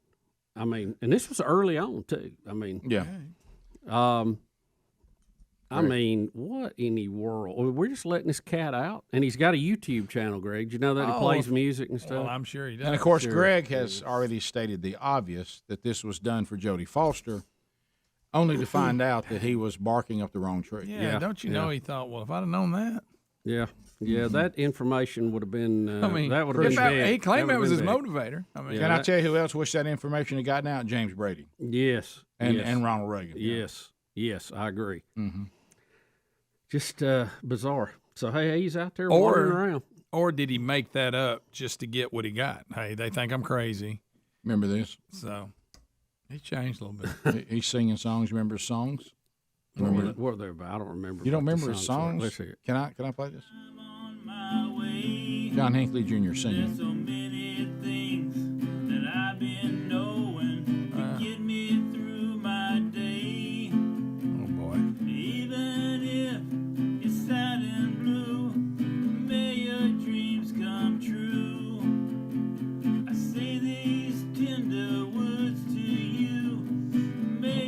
he singing to? Jodie Foster, sadly. No, Well, I don't know. Can't you sit in prison and play the guitar? Yes, you can. You do. Yeah, thanks, Greg. Yeah, you would think. Rick, he tried to kill a sitting president of the United, and he's just out walking around like all of us today. I just turned because they over. said, well, he's better now. He's been healed. What about me He's sitting been around? cured. Ooh, you remember that time I shot the president? Man, I don't know what I was thinking. You know. By the way, I'm sorry, and Speedy, this is on me. I didn't go to the third page. Don't y'all want to go to a ball game with him? Yeah. Oh, he ought to be a bundle of joy. I just went to the third page, so this is going to make you feel better, Bubba. They just found out he's not vaccinated and he's been arrested. Well, there you go. There you go. Thank goodness. They put him back in jail. Yeah, put him back in jail. Yes, they did. He's got a little Bob Dylan to him there. Yeah. To me, if you try to kill a sitting president, you got to stay at Stony Lonesome, best case. Yeah, that's the best case. And aren't they going to let Sirhan out too? I saw that. That killed Bobby Kennedy. I think so. Something was in the news about him. Yeah, and listen, Bobby Kennedy's sons were the ones being the advocates for him. Really? Well, if they want, if they want, yeah, screw loose. But if you're a Kennedy, you may be saying who are we to judge, and in this case, wow, it mattered. It really made. Yeah, it does. But let's go back to this. Let's say that you, as you hopefully can spiritually, you want to forgive Sirhan. You want to forgive John Hinckley. I think that's great. Yeah, but that doesn't mean that you unleash them on the rest of society. No. And and if they get it worked out behind bars, and I think that's great. And didn't Sirhan say that was the other one of them? Paul did a lot of great work from prison. He did. How about this? There was one of these crazed killers that said he has been redeemed and he's got it worked out, but he understands. And I can't remember was it Sirhan or was it the other one? No, who talked to the dog? Oh, that was that's the son of Sam. Yeah, that's son of Sam. Now, he admitted later he made all that. Is that the one that's been redeemed? And yeah, and I know he did admit that he made up the dog thing, just to get. Well, yeah. Dahmer? Was it Dahmer? No, it wasn't Dahmer. But I think didn't Dahmer have the same? He felt bad. I certainly hope so. And he apologized. We were all nervous when they offered him his last meal. Well, but no, you knew he wasn't going to make it. Another inmate took him out. No, another inmate took him out. Yeah, another inmate took him out. Even the inmates. He creeped them out. Well, when let's face it, guys. When you cross that line, the inmates are like, nah, we can't have this guy around us. Well, and hopefully, you don't want him creeping around the jail. No, huh? and hopefully, when he says he wants a snack, you never know what's up. Well, now don't give him a job in the mess hall. No, all right, no, valid point though. I think all valid points. Yeah, these are all valid. They are. I wrote a song about it. In the places we don't like to talk about, Rick, they're valid points. Yeah. I shot the president for you. Right. But you were on another game away. Jody, I didn't know. This is why our society has gone to pot. We can't just handle basic things. You shot the president, you're out of here. Oh, he's found guilty on grounds of insanity. I don't know that I feel better about that. Yeah. Well, how does that change this? Yeah, when does he come off that title? But yeah, I've said this 1,000 times. He wasn't insane. He wasn't insane enough to get a gun, load it, be where the president was, point it, and pull the trigger. That to me shows a certain level of competence. Yeah, pretty organized in that situation. I think yeah, it's. I'm just looking for something that's like it ought to be out there. There's just not much of it. Well, you can't even get out of Afghanistan without having a calamity. Yeah, you're launching cruise missiles, blowing up family vans. Hinckley singing, and then you're going all out after a bunch of guys riding horses trying to keep people from invading our country because you didn't like the way it looked. I mean, and we're firing nurses who were heroes a year ago. Y'all, this is like the upside down world. Somebody help me out. We'll be right back. Rick and Bubba, Rick and Bubba.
10 minutes to the top of the hour. The Rick and Bubba Show, 866-WE-BE-BIG is our number. We'll get to more of your phone calls as the Rick and Bubba Show continues. So, Bubba, you know, in our upside-down world in which we now live,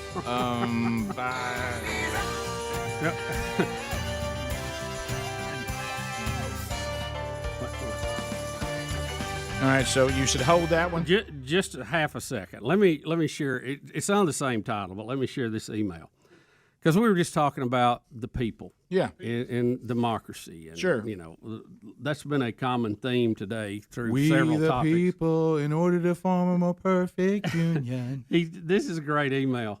He said, "You still have faith in the people and the electoral process.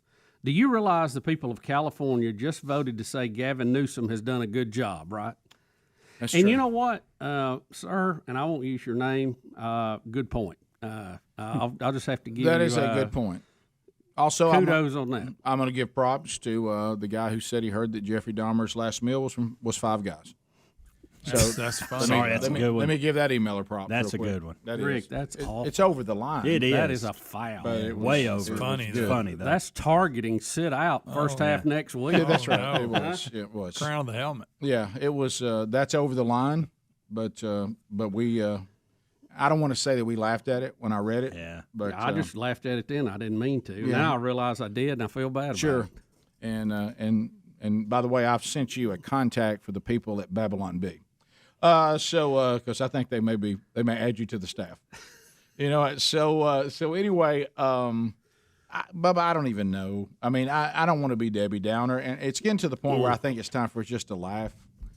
So, take me back in time. Wow. Wait a minute, the train's running. Yeah, they're rolling all right, something. take me back in time. I think a starship just left port. What in the world? So take me back in time. I'm on a train going back in time. Yeah. Take me back in time to the civil rights movement. So if I don't know, is this? I mean, should I be concerned? Is someone rolling? Something's happening. Has a bowling alley opened up above us here at the plaza? But anyway, we fought. We're gonna get out of your way. Yes, right. Just wait till the end of the year. By February, we'll be gone. All right. So we fought to stop. Stay with me. Segregation. Yes. Wow. I really think you can. A lot of What things in you the world can't is hear that? on the air in here, but I think you can What is hear. that? I mean, it's They're rolling some big card or something. Yeah. Yeah. That's got to be what it is. Yeah, it's what it's. But where is it? Is it out here? It's above us. Is it really? Yeah. Okay. So anyway, we fought to stop segregation, and what segregation did is it segregated people by race, right? Yes. Do I have? I'm just It want to make did, sure I have my Rick, history pretty right. much. And we fought really hard for that, and a lot of people, you know, I mean, we had Dr. King, you know, get assassinated. There was a lot of horrible things. A lot of people paid a big price for that. Washington University. This is Western Washington University, and I haven't heard of Western Washington, but it is ironic. I guess this is in Washington State. I think so. That they have now reserved a floor for its Black Affinity Housing Program. Now, reading this article, it sounds like to me, because the word segregated is actually in the article, a university in Washington has created segregated housing for Black students. Is it called the George C. Wallace Hall? Bubba, oh my goodness, that's good. That is a good one. The program will explore. I'm just asking. The program will explore and celebrate the diversity of Black and African American people and culture. And it says that the students residing in the program help foster a warm and vibrant community supporting social, personal, and academic success. Does anybody know what that even all means? Not sure. It says that because it says it's about diversity. Whitey not welcome. That's what it means. Yeah.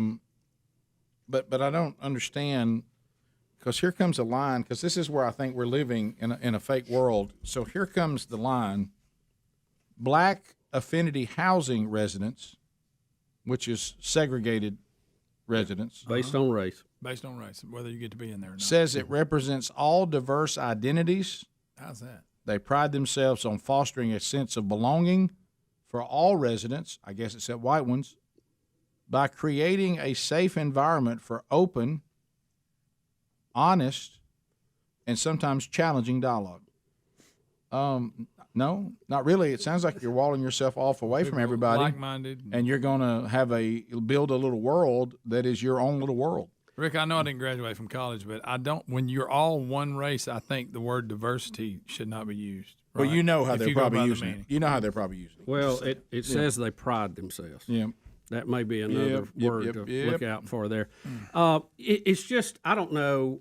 It just seems a little strange. Now, look, I'm for whatever people want to do to have as much freedom as possible. Heck yeah. But if the headline was opposite, if it was 180 degrees different, if it was a floor where students who are white, who wanted to have white conversations, have white culture, and have a safe place from black students, this would be horrid. Well, it would be people, they would be marches, protests, people would be fired. There would be all kind of things going on. So I'm just saying, if everything is equal and fair, then and again, I don't, if certain black students want to get together and do different things and whatever, it's to me, it's like, Christians. We have people who believe slightly different, so they tend to gather together different, and they become denominations. I don't know. I don't. It's just strange that you're going to do that. But if it was opposite, it would be terrible. And I know some people would say, well, there's a difference in them being forced into segregation or segregating themselves by choice. Mm-hmm. But I have to say the same argument. Well, what if the white kids want to do that? Well, you would think that was horrendous. That is terrible. Well, it would probably you are racist. You are white supremacist. Mm-hmm. You are all of these words that we hear all the time.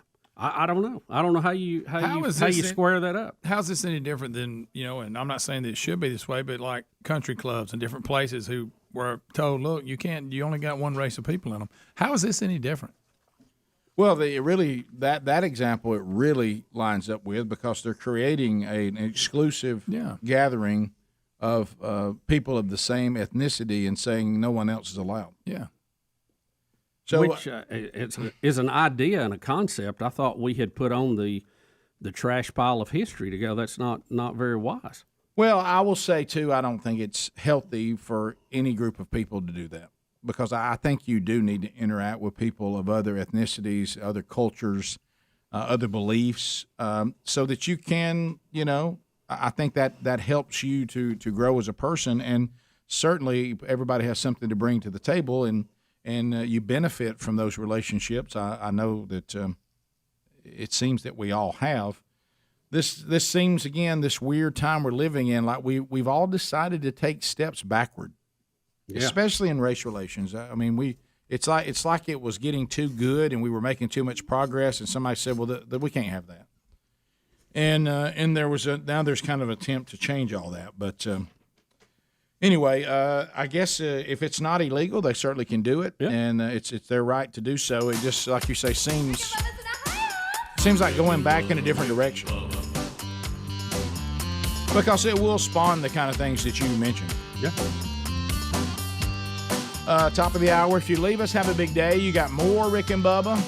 We'll do a top of the hour break, and Lord willing, we'll be back. Find out all the different ways to get all the Rick and Bubba content by going to Rick and Bubba, spell out the word and.com. Rick and Bubba, Rick and Bubba.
It is 6 minutes past the hour. The Rick and Bubba team, we're all here.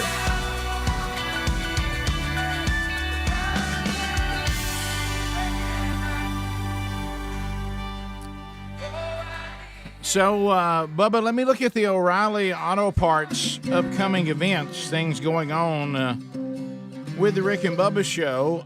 And Greg, I don't see your event on here. I don't see it. Crap Run coming up Saturday. Say it again. The Crap Run coming up 5K So, for Venice's Foundation. I run it every year, and I've let it sneak up on me. Greg, how can you let this happen? I'm not prepared either. Now I'm worried that I'm not gonna get a birthday card. I know it, Rick. October snuck up on me, and that's you. Yes, October 3. October 3rd, baby. So no, it catches up with me. Yeah, I catch up with Bubba. I go glad not to be the old man here on the show anymore. 57. And Rick, I'm glad for your birthday you decided to run the Crap Run with me. I think that's awesome. You know what, Greg? You know what? Tell you what, don't you start till I get there. So, when people just hear this, Greg, you thought, yeah, Rick got Crap Run. No, that's what it's called. It's for the Venice's Foundation. But you got to explain that. And I did. I went through this foundation. Well, Greg, that's how long ago was that? That's 3 hours, 4 hours. They provide these gift bags for people going through cancer treatments to help you, because you're there all day. And things you need like lotions and different things like that. They, over the years, Vanessa Butler, who's I remember that foundation, yeah, she battled cancer many times, so she knew what these people were going through. So she came up with this charity to provide these things free of cost. So events like this help raise money for Vanessa's Foundation. So where's this going to be? It's in Piedmont, Alabama. I think it's the 5th time I've run this. So that's why you've been training. Listen, I mean, I'm not in tip-top shape as far as running, but I'm okay. I run. How far are you gonna run? 5K. That's about 3.2, something like that. Yep. No, I'm not gonna run it very fast, Bubba. Are you on 30-10? At some point, I will. So can people? Anything have you waited too long? I mean, is it already you can go done? online and sign up. Okay. Of course, he hadn't given me anything. What if we want to pledge so much a mile for you, Greg? Yeah. Well, you could do that too. In show notes today. Okay. I have gone out and searched for the website because Gooden hadn't given it to me. No, of course not. And I think what I have found is the correct deal, and it's essentially the Crap Run sign up. You can Google Crap Run, it'll come up. No, you can't, Greg. All kinds of things come up. No, you got crap and run in the same thing, Greg. Yeah, I'm scared of what's tells going to you come up. in the little bio where the name comes from because cancer's crap and you want to get it out. That's right. And take it on. But you realize you put the word crap with the word run. If you put an S on runs, you realize what all happens. So you see where I'm going with you that, could Rick. miss up on that. All right, so you'll be there Saturday. And even if you're not going to participate in this, we've talked. And again, I've had on charity charts and different things throughout the years. Lisa and I, this is a charity that we've been involved with. Sure. And even if the run's not happening, you need to. It's you need good, to raise money because they raise money to provide these services for free. And Lisa's going to run. Lisa's going to run. Yeah. Probably not. Probably not. She might. I don't know. Greg, it's in show notes, Greg. All right. So You then never know. She could. She'd probably run better than I do. I'll tell you that. So then October 17th, I'll be speaking at the Pine Belt Association. This is the Baptist Association in Petal, Mississippi. So I'll be there for the big Baptist gathering, their little convention every year. So that's the 17th of October. Then on the 24th, I'll be in Mangum, Louisiana, Man Church. Be there kicking it off the men's discipleship strategy. They're already doing that, but this will be a Man Church service, which is part of our strategy with the high challenge and the high equipping. And then Bubba, October 28th, the 13th annual Rick and Bubba. We're still calling it, which I love that, the late summer slam. The end of October, we're still using the word it's summer. Late. Well, it was the Super Summer Slam, and it's just the late version of that. So it's the later Super Summer Slam. Yeah, because Fall Slam just doesn't sound right. Right, it doesn't. It doesn't flow. So this is the big and Rick tennis. will be playing in it too. Yeah, all right, and Bubba, active. Bubba, looking at your situation right now. Yeah, no doubt I won't be in it. You will not be in it. Right. But I'll be cheering everybody on. It's a great tennis tournament. We have people come from many states away, and usually 250, 300 players. So it's always a great deal, and we're glad they're able to get that back on. We missed it last year, which is it listed as the 13th annual? It is. Because there wasn't one last year. I think we ought to skip that and call it the 14th. But I mean, I don't like having the name because Rick, let's face it, the 13th was hit with a pandemic. I mean, you can't write that Just stuff. get rid right? of it. Huh? So Good anyway, God. What are the odds of that? Yeah. Huh? Yeah, because so it says 13th annual, but this is the 14th year. Right. So I'd rather kind of like the Olympics. It's kind of like how they leave the 13th floor off a building. I just act like it didn't exist. Yeah. So go to show notes for Greg's thing. Go to rickandbubba.com under event for all these others. We mentioned O'Reilly Auto Parts. Get guaranteed low prices and excellent customer service. O'Reilly Auto Parts, better prices every day. Rick, coming next year, pickleball super slam. That could be it, by the way. So I'll tell you something, Greg, that's going to own you. Bubba, you're going to love this as well. It involves running, and running is, boy, I know some of you love to run, and God love you with your loving to run. I see how anybody could love it. Yeah, Greg, some people act like they do. I mean, they really do. So one of the things, as we get older, when I'm trying to do a little better, and so I was doing the workout yesterday, and they assigned in part of the workout that you would run 400 meters, which meant 2 laps around this field. Yeah. Okay. Mm-hmm. And then you come in from that, and you do another exercise. Oh yeah, they want to make sure you can't. And then from that exercise, you do a jumping rope thing. Okay? Yeah. So then you're just completely. Well, Bubba, you've known me long enough. See, there's people there working out for all kinds of reasons. I'm working out for no other. I've entered into the old men. When you go over to the old men, you say, "Hey, why are y'all working out?" Some people say, "I'm training for a marathon." Right. But not your case. But the old men turn around and you know what we say? To live. Yeah, we're just trying to throw a few more years on the pile. We're trying to quality of life. We're trying to get our heartbeat up. And we're trying to see if we can burn a few calories so we can eat something tonight. Okay, and so I'm not going to do something that I think would make it impossible for me to get a rest before the next round. Yeah, because they time it, so you got 4 minutes. Well, the only rest you get is if you can be done before 4 minutes is up. If not, you go right to the next round. Are y'all with me? Allegedly, yeah. Are y'all with me? I'm with you. Well, what was so funny, and see, you and I live for this kind of stuff. Mm-hmm. Well, there's some people there that are really into it. Oh, I mean, Rick. Buddy. Got the tag, got everything. And to look at me. A tag? Hey. Yeah, well, it's personalized tag talking about I'm fit or something. Oh, yeah, right. Oh, yeah. I got all my different runs, how far I run on my car. Yeah, I like those little stickers that say 26.2 or what? Is that what it's? Yeah, something like that. I saw one the other day. I'll have one after crap run. It said 0.0. So I want you, and Bubba, this is going on you. This is right up there when that time they had the Chi Hall Challenge, and they as a celebrity spoof, they had me start everybody and participate in it, and I was just supposed to fade away. Yes. And I cut through an alley and won it. You remember that? Yes. And for a while they couldn't believe the people who were really digging. They saw me out in front of them when they made the final turn. So I'll modify the workout based on my age and some ailments that we may have. And you come up with this schedule. How about this? How you feel that day? Yeah. So instead of 2 laps around the field, I went 1. Mm-hmm. Okay, but look, this is what you're gonna love. So there's He's always been good at this. Here's what you're gonna love. He's a master. And there's a ramp that runs back up into the part where you do the next stuff, the other stuff. Right. So if I position myself correctly, the people digging don't know what happened to me. Right. Okay. So they think you're still in. Hey, he's got 2 laps. Listen, it's just one big lap. Greg, if you could have seen, because now people can't breathe, so they can't really give it the effort they want to.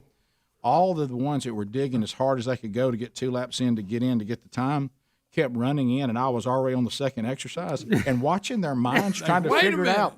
Bubba, it was the most Bubba, they come pouring in. I'm going. I'm on the second exercise as if I finished the run before they did. That happens when you eliminate one of the laps. Hey, you eliminate a lap, you finish first every round. To be honest, did you end up too far ahead? You're like, oh. No, it was really perfect. It was enough for him to look over at me, the one that was really digging, and he was like, "How does he keep beating me?" Hey, I didn't even see him. When did he pass me? Tell him keep working. One day you'll be at this level. After it was over, I said, "Look, I thought you did pretty good today, coming in second." That was what he goes. How are you back in here? I said, "Just digging." Hey, Bubba, just digging. So everybody would run. Look, and when they would come around for this lap where the ramp was, I would exit. By getting too far ahead? Well, I just, I thought if you'd have waited at the ramp or the first machine had been breathing real heavy, leaning on it. The first time that the coach that looked over and really complimented me, It really made that guy mad. Oh, yeah. Hi, boy, Rick, way to get but out. Bubba, don't miss the ramp. The Yeah. ramp made Oh, it yeah. perfect. You Because gotta have the ramp. as they would come around, I would almost like I was taking an exit. Look, everybody comes around, and I would go right up in there, and I'd start the second exercise, and they'd all come piling in, flying in, and I was I already. don't even remember seeing Rick out there. And I was already in there. I'll give you this. You've always been good at it. Yeah, I'll tell you one thing. I got over there surprisingly fast. He said, "Hey, Greg, he's a better runner than you think he is." Just looking at him, you wouldn't think he could do He's got better wheels than I thought. Yeah, that's right. Now look at him. He's getting 40 seconds of rest. Not even breathing hard. 16 minutes past. More Rick and Bubba next. Rick and Bubba, Rick and Bubba.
callers and your candid story.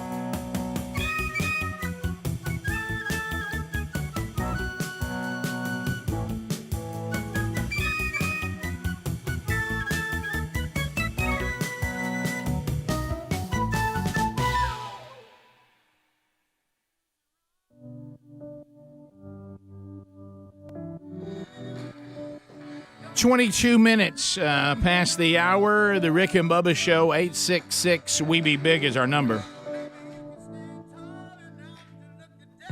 As we make our way back, more to talk about. You can reach us at 866-WE-BE-BIG. We'll get more of your phone calls in before the day is done. Will of Meat still in play this week. Could happen at any time. All right, so I told you that I guess I haven't seen Monday Night Football, and I don't know when. But I remember when I saw half of it last night. I remember when I was, growing up, in Monday Night Football, I mean, Dandy Don, Howard Cosell. Ladies and gentlemen. It's Howard. I don't even know. To my right, Dandy Don. I don't even know who these people are. One of them is Brian Greasy, I finally figured out. Oh, really? Yeah, he was on there. Really? Yeah, who's the other guy? There's some Levy guy or something who looks like Jon Stewart, and by the way, they could be brothers. So I don't even know who these people are. But the thing, I remember like. Was there anything better than Don Meredith, Howard Cosell, and who was Kathy Lee's husband? What was his name? Frank Gifford. Frank Gifford. Yeah, that was a good one. This is Howard.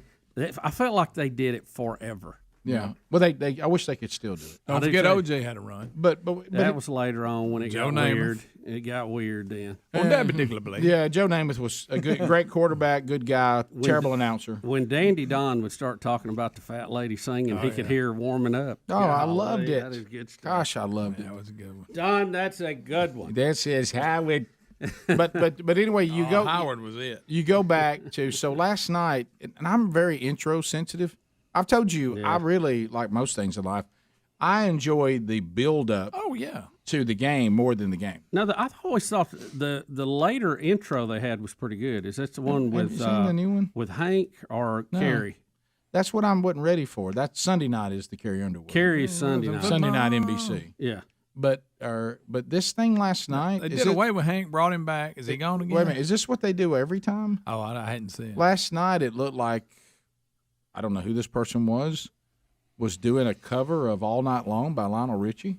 What? And I was like, this is the intro to Monday Night Football? You don't know who it was?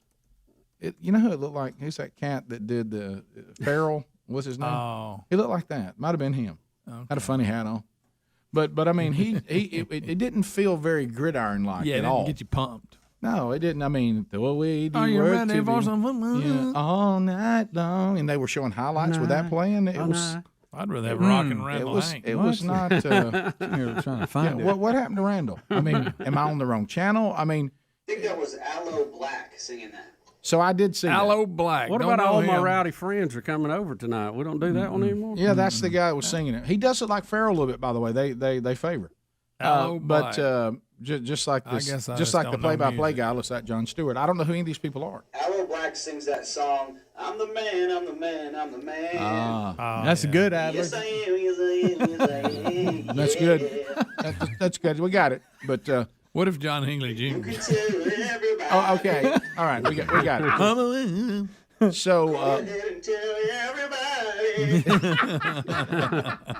So, what is this intro of All Night Long, Lionel Richie? What are we doing? I mean, this is a football. Right. I mean, we're not doing some sort of. I don't know. It's a football. This is not game. behind the football music.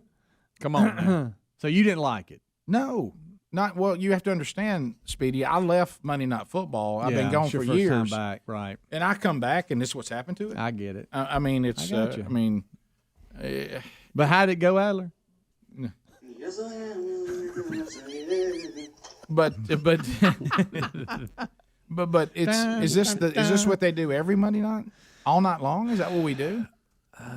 Rick, I haven't seen the intro at all. Well, Not one time. I'm going to tell you what all this is. I going to do. apologize. But see, I'm very intro sensitive. Yeah, I am too. To I'm me, really. I want to see that intro. I Get want to it? see that build up. I want to hear a cool song. I want to hear a voice guy setting it up. You know, the history of the Eagles and the Cowboys. Yeah. You know, one of the longest standing, not rivalries, I guess. Yeah. But, I mean, they've played each other a lot, and there's been a lot of – by the way, I saw something they dropped in that I thought of you, Mr. Bussey. Mm-hmm. You would have loved it. They had a Buddy Ryan drop in. Did they? Yes, they did. The great Buddy I Ryan? thought about you. You know, he said, who cares about the Cowboys? We beat them every time we play them. That was the Buddy Ryan comment in the middle of all that. Oh, I love Buddy But all Ryan night long, I mean, who sits down and says, all right, we got the Cowboys and the Eagles? I mean, if you had told me all of that, I and while I love that song, I don't think that would have been the one that I would have picked for a intro hype song. Yeah, it just felt weird. Yeah. It didn't. You know, when Randall's telling us that all of his rowdy friends are going to be there on Monday night. Yeah, that's a good one. And let's face it, when that play-by-play crew was up in the booth, he was correct. Yes, he was. He was correct. You know, there's just a time when it just. I mean, we're trying so hard. Hey, we're trying so hard to take. Does everybody realize what happens in football? Yeah, I know. And we're trying somehow to civilize it into something that it's just not.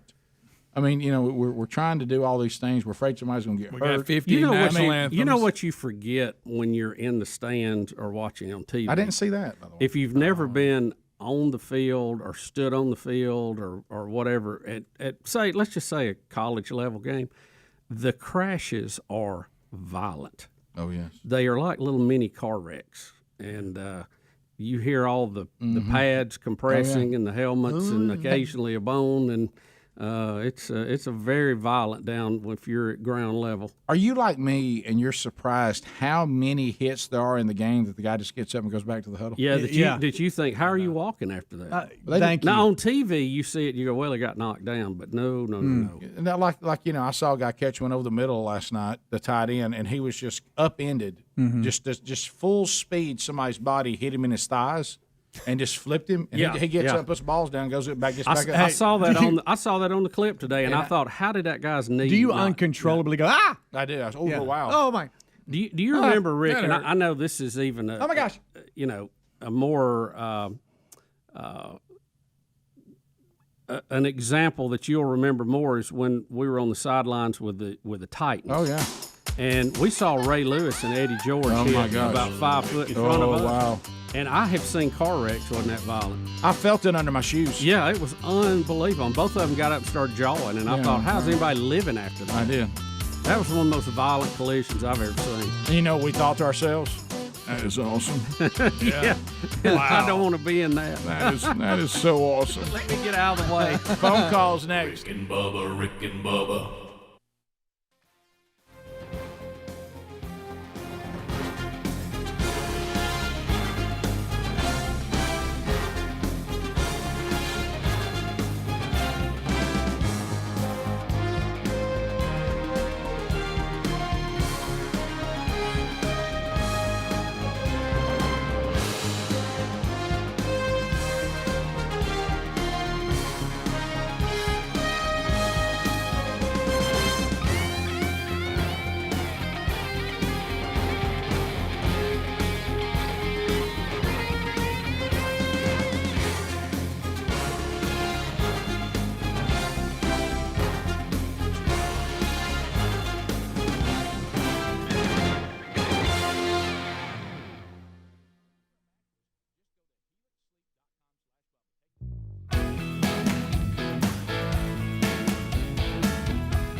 Rick and Bubba Show. Thanks for being with us. Can I tell you something? I love to get a box of awesome. I mean, when you just got a box of awesome coming your way, it fires you up so much. So, Rick, how do I get a box of awesome? Or how do I send a box of awesome to someone like this weekend, for a birthday coming up or something like that? Whether you would go to boxofawesome.com. Well, Rick, do you mind telling me what a box of awesome is, other than the obvious that it's a box full of awesome things? Well, what it is these are designed to go to the person that you're sending them to. They come every month if you want. They can come to you every month. You got all kinds of, things going on with the fall. Like we see things in there. Here we love the outdoors. So the box of awesome that we get has some cool outdoor products in it, and maybe you're going to answer a few questions, and that's going to give them an idea of the kind of things that you like. It'll also give an idea to them, maybe the person you're sending it to, what they are like. Every single box has at least $70 worth of stuff inside, and they only cost $45. So it costs nothing to sign up and get this going. That's free. So you just go to boxofawesome.com, use the code Bubba to get 20% off the first box. That's boxofawesome.com, the code Bubba, 20% off the first box. There's also a link at rickandbubba.com. You can find all the information by going there. And you can skip a month if you want to. You can cancel at any time. But really, really fun to get these boxes of awesome, and they're great ideas, to send a gift, especially somebody that's on your gift list that maybe you're like, well, man, I've gotten everything. They got everything they could possibly ever want. This is a really good idea. So go to boxofawesome.com today, or the link at rickandbubba.com under the sponsors button. To the phones we go. Lines are available for you if you would like to get in at 866-WE-BE-BIG. Daniel is standing by in the great state of Texas. Daniel, welcome to Rick and Bubba. How are you? Hey, good. How are you guys? Doing great, man. Great. Just wondering if you guys had a chance to check out the Netflix documentary, If I Leave Here Tomorrow, about Leonard Skinner.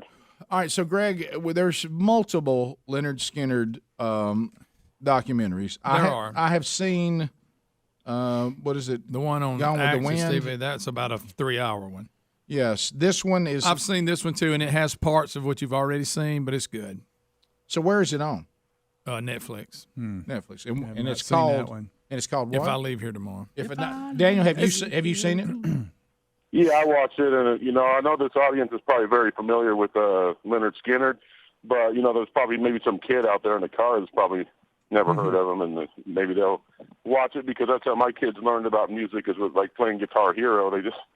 They got a lot of music appreciation of the oldies from different sources like that. So what? Daniel, you make a great point. My son, who he's 30. And obviously didn't grow up. He had heard it in the background, but he didn't really know the story. And he watched it, and he told me the same thing. He said, first of all, now I'm listening to a lot of their music. And he said, I didn't realize – I knew there was a plane crash and a little bit of this, but for the beginning and how it ended, and he like I said, he was never exposed to it, and he enjoyed it. Okay, if I've seen – You've seen a lot of it. It's the same storyline. We start off where he hit a line drive, hit Bob Burns, in the head with the ball when they were kids, and that's how they all met. It starts is there. Bob in this one again? Yeah, Bob's out there. Greg, he went on in. But if we could not have him in it. I know. I mean, he's sitting there. He's smoking. Exact same footage. Yeah, his. This is the same. You've seen a lot of this. Okay, but it's still good. But he makes me. I'm like, man, Bob is even then. It felt like he was kind of just barely hanging on. Oh, Rick. So when does Artemis Powell replace him? Bob he has a mental breakdown, and Artemis. It was not long before the crash. I think there was maybe one record before. Oh wow! I don't know. Don't tell me you're Artemis Powell and you get this gig right before the plane crash. Oh my gosh! So am I going to see anything new? Not really. Because I've seen all the others. Am I going to see a new angle on it? I'm trying to think if there's anything real new. Not really. Just kind of a different perspective. Is it worth it to me? Oh yeah. Okay. All right. How long is it? Hour and a half. Oh, that's not bad. It was strange seeing Daniel from Texas. It threw me off for a minute. Oh, that's right. I heard him talk, he has and moved then, that's and then right. He did I move to realized that Texas. was Daniel from California. Big sure Daniel. was. Let's go to Trey. He's getting his way, Hey, step by close. step. Yeah. Locust, North Carolina. Go ahead.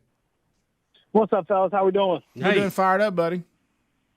Hey, I am a North Carolina State alumni, and, man, much like Bubba with the Vikings, even when we win, sometimes I don't believe it. And here I am listening to the show, and I'm starting to think I don't hear a name drop for the Wolfpack. And here I am disbelieving. I'm like, maybe we actually didn't beat Clemson. Maybe that was someone else. And guys, when I'm telling you that I had flashbacks, if you remember when Deshaun Watson was there and he won the national championship, we played them at Clemson. And just like the game, we had them tied at the end of regulation with a 30-yard field goal to win. Our field goal kicker had already missed 2, and he misses it at the end of regulation. We lose in overtime, and here I am Saturday. We are down to the wire. It's tied at the end of regulation. Our kickers missed 2 field goals. I'm going into shock thinking that we're going to lose again, and we win. But then I'm listening to the show Monday, and I'm second-guessing myself. No, you're right. You know, we never did mention that game. The kickoff hour might have, but we never just mentioned Clemson. Yeah, we lost. never did mention it. And State pounded y'all, so we just kind of took you off the map. You know? Yeah, that was it. Yeah, you were as shocked by you guys beating Clemson as Speedy and I were shocked at Mississippi State beating you. The way we beat you. Yeah, didn't see that coming. Holy crap! We didn't even show up to play, folks. So let's unpack that, because I'm hearing that the Dabo Swinney is getting some flack. I'm hearing it. Come on. How many national championships in the last 4 or 5 years? Gracious. Yeah. What was it? Well, it is strange because, and let me tell you my tie-in. I heard he's out. I went to the game Saturday and saw Auburn escape with a win over Georgia State, who's only been playing football 12 years. Had a 1-2 record coming into the game, I believe. It was something. I don't remember. 1-2. They have to score on a 4th down and 9 to win the game, okay? And they go up in the rankings, go up after that win, and Clemson is below them, which just seems strange. But now I know Clemson has lost twice. It's not the same team. It just looked funny to see it, when you glanced at it. Modern day, yes. Yeah. Yeah, because they've done an outstanding job for a long time. No, I heard some people saying that Coach Swinney, like after the game, the way he handled the loss, some people were being critical of it. I don't know what they're talking about. I didn't see it. I thought you meant like critical of his program. Oh no, there's pressure. Rick, ain't no pressure on you. Yep, he's out. That's what I heard. Well, see, even this is what's probably have an interim half season. This again is what is so crazy about Coach Saban and what he's been able to do.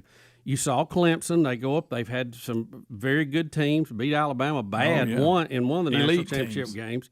Lost some close ones. They're up there. They've got their bad year. Everybody rebuilds because of the turnover in college. Hey, we're 2-2. We're 25th in the country. We're hanging on by a thread. Alabama never misses a beat. They don't. It's really because we grew up watching Bear Bryant and all. It's not even close. I mean, it's not even close. It's absolutely unbelievable the job he's done. Oh, it is. And when I saw Clemson the very first game of the year, boy, that quarterback, he looked uneasy. He looked problematic. Yeah. And so they had high hopes on him. Remember, he had a big NIL deal. Remember, he's highly recruited. Yeah, they're saying the offense. I haven't seen any more games, but they're saying the offense is terrible. Yeah, defense is good. Yeah. To Jarrett in Haleyville. Jarrett, go ahead. Hey guys, I didn't know if y'all seen. They're doing a Reagan movie with Dennis Quaid in it. Yeah, I didn't know if y'all seen that. No, I saw a promo something about it, but I didn't see it all. So what era? What is the story about? I'm not sure. They hadn't released the trailer on it or nothing. But I just seen I heard it. Yeah. Oh, okay.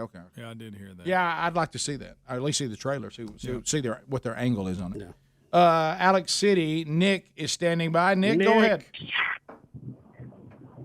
Hey, Nick. Hey, how you guys doing, man? We're good. We're doing good, Nick. How are you doing? I'm doing great. Just wanted to tell you guys that I listen to you every morning, and y'all keep me going throughout the day, Well, thank you, Nick. Every single day? Every single morning, Monday through Friday. So how many years? What about a couple hours on Saturday morning? Do you mind? Don't get that? What about the weekend edition? Well, if I work on Saturday mornings, I listen to you guys. Hey, we appreciate Thank you, it, Nick. Thank you very very, nice. very much.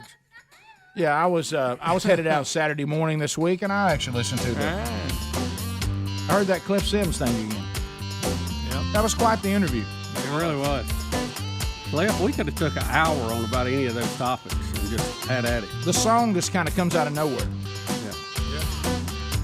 15 minutes to the top of the hour. More of the Rick and Bubba Show coming up right after this. Rick and Bubba, Rick and Bubba.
It is 9 minutes to the top of the hour, the Rick and Bubba Show. Thank you for being with us today.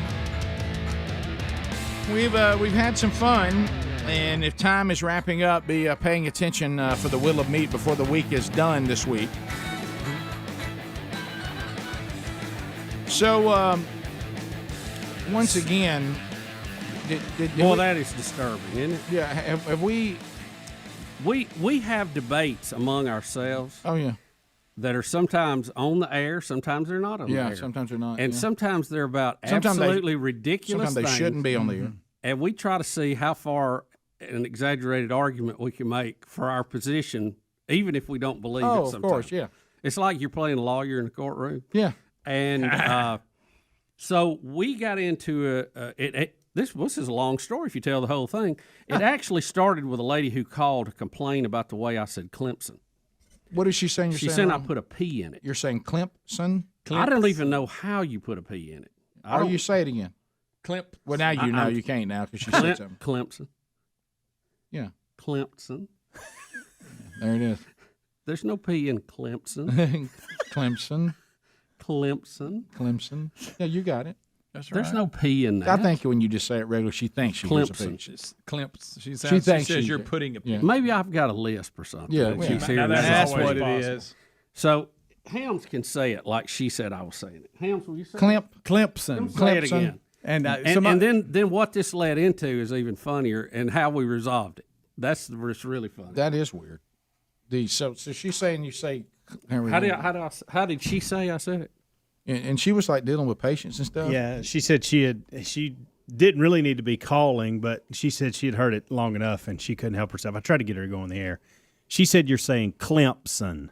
Clemson. Yeah, like you're adding a P. You're a P adder. Son. But you're putting a P between the M and the S. Clemp. After the M. You're putting a P after the M, yes. Yeah. Well, she's saying that. I'm not well, saying yeah, I know. that. Well, I mean, you That's will her add. way she's hearing it. Right. Yeah. So Clemson. Well, it's funny when we talk to people who play at Clemson, they never say anything about it. Seemed like they would go, you're That's adding a as P clear to my as name. I've ever heard you say it. Yeah, well, there you go. You're teachable, you're coachable, and that's all she wanted. She just Clemson. She said, "Look, this has gone on long enough, and I need to correct it." That's what Clemson. She was saying he was going Clemson. Yeah, well, yeah. And that's the way it does. It's pretty easy to do that. It is. Clemson. It is. Clemson. But that took us into a whole different area. I don't know where we're going. And it was brought up that I said pendulum wrong. No, I said you're saying pendulum, and you were like, yeah, I think that's right. And I was like, I thought it was pendulum. And then we spell checked it, and it didn't have a G, but then we all agree you say it with a G. Yeah, when you look at how Say to it with a pronounce J. it, they say with a J, same thing. I mean, Pendulum swings. Say pendulum, what you were saying it correctly. Pendulum. Please look at that But mouth. it's spelled Look at that pendulum. mouth, You know why I think I said it that way, too? Because somebody got on to me for not having the JG in there one time before. Yeah, well, they would have got on me because I've always said pendulum. Right. Yeah, Rick, you basically called Greg and I DA a minute ago. Yeah. Well, I mean, I know how the word doesn't have a G or a J in it. But here's the good news. What about out of bounds? I'll say this though: But you were have you never heard convincing. the word? You were What convincing if you're because out of Greg and I bounds? both were like, "Well, I guess we've been saying it wrong." Well, the yeah, whole time. But have you never heard Got it? I mean, people say it that way. Not really. I figured it out. Yeah, no, that's it. That's What what it is was. it? Edgar and Poe, something about a pendulum. I had some official program monitors I would have said pendulum. figure it out. What is I've it, been saying it wrong Steve? for years. What's going on here? All right. So also, I was worried more about out of bounds let's- from yesterday. let's finish the and, other and, one and first. he's saying bounce. He's saying out of bounds. That's what I used to say when I was little. That's why. That's what he used to say. Yeah, that's what it. Yeah, Back out to of bounds. yesterday. I'm going back to the getting phone. closure on that. It was bounce, like you're bouncing around. Out of bounds. It was out of bounds. And you're Phil Gold. Right. Yes. Okay. Every now and I'm then. keeping score.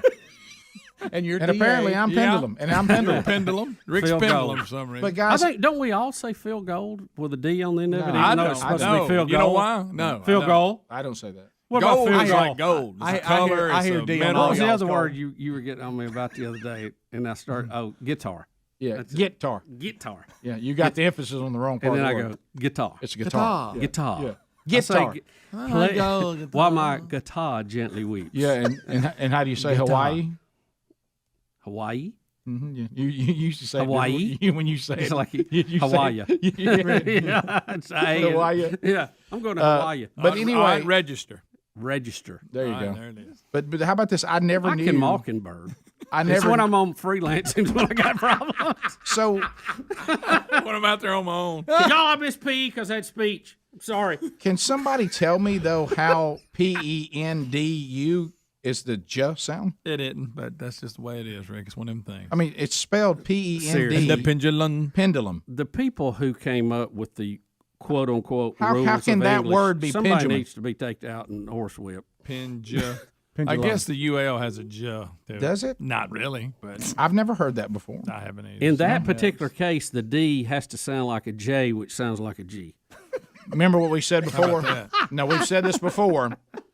Because Bubba and I have tried to fix the English How language. about Some people say destroy it, but fix it is there is no need for the letter G to be given the J sound. No. It should be G only because we already have a J which gives us the J. We don't need J over on G because we've got J over on J. Rick, we got G for go. We got J for jar. There you go.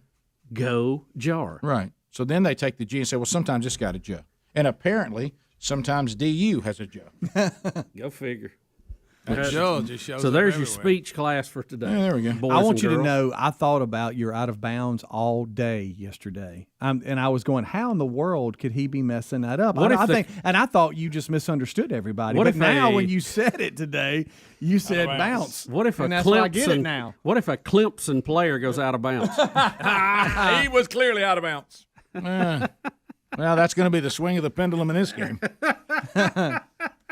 Yeah, so and if all else fail, we're going to throw our hands up and go to Hawaii. Hawaii. One that I actually don't want you Hawaii. one that I don't want you guys to correct is white supremacist. Yeah, I've been bothered by that too. You guys say that incorrectly, so that one day when you guys incorrectly get called white supremacists, Right. we can all truthfully say Rick and Bubba don't even know how to say That's white right. supremacists. That's a good They don't even know how to say it, much less be them. I even try to find a way to make the sentence say, well, this is a case of white supremacy, so Yeah. I don't have to say White supremacist. Because that's White a hard word to say. supremacist. What I think is you guys, you guys, WABC. you had to say so many words. So many. You take words from other places. Like with Clemson, I think you're thinking of the word clamp.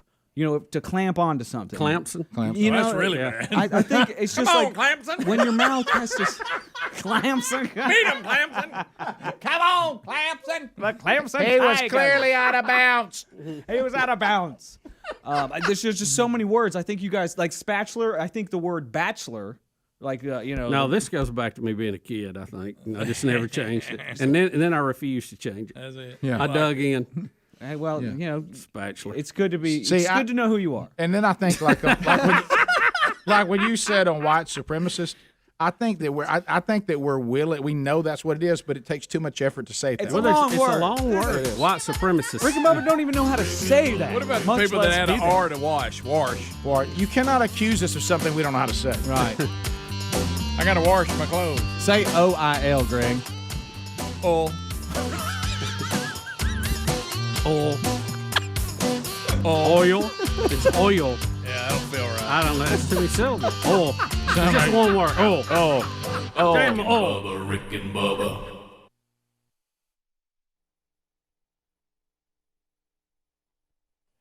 Hey, thank you for watching Rick and Bubba live on our YouTube channel. We're here live every Monday through Friday. Be sure to subscribe and hit the little bell for notifications.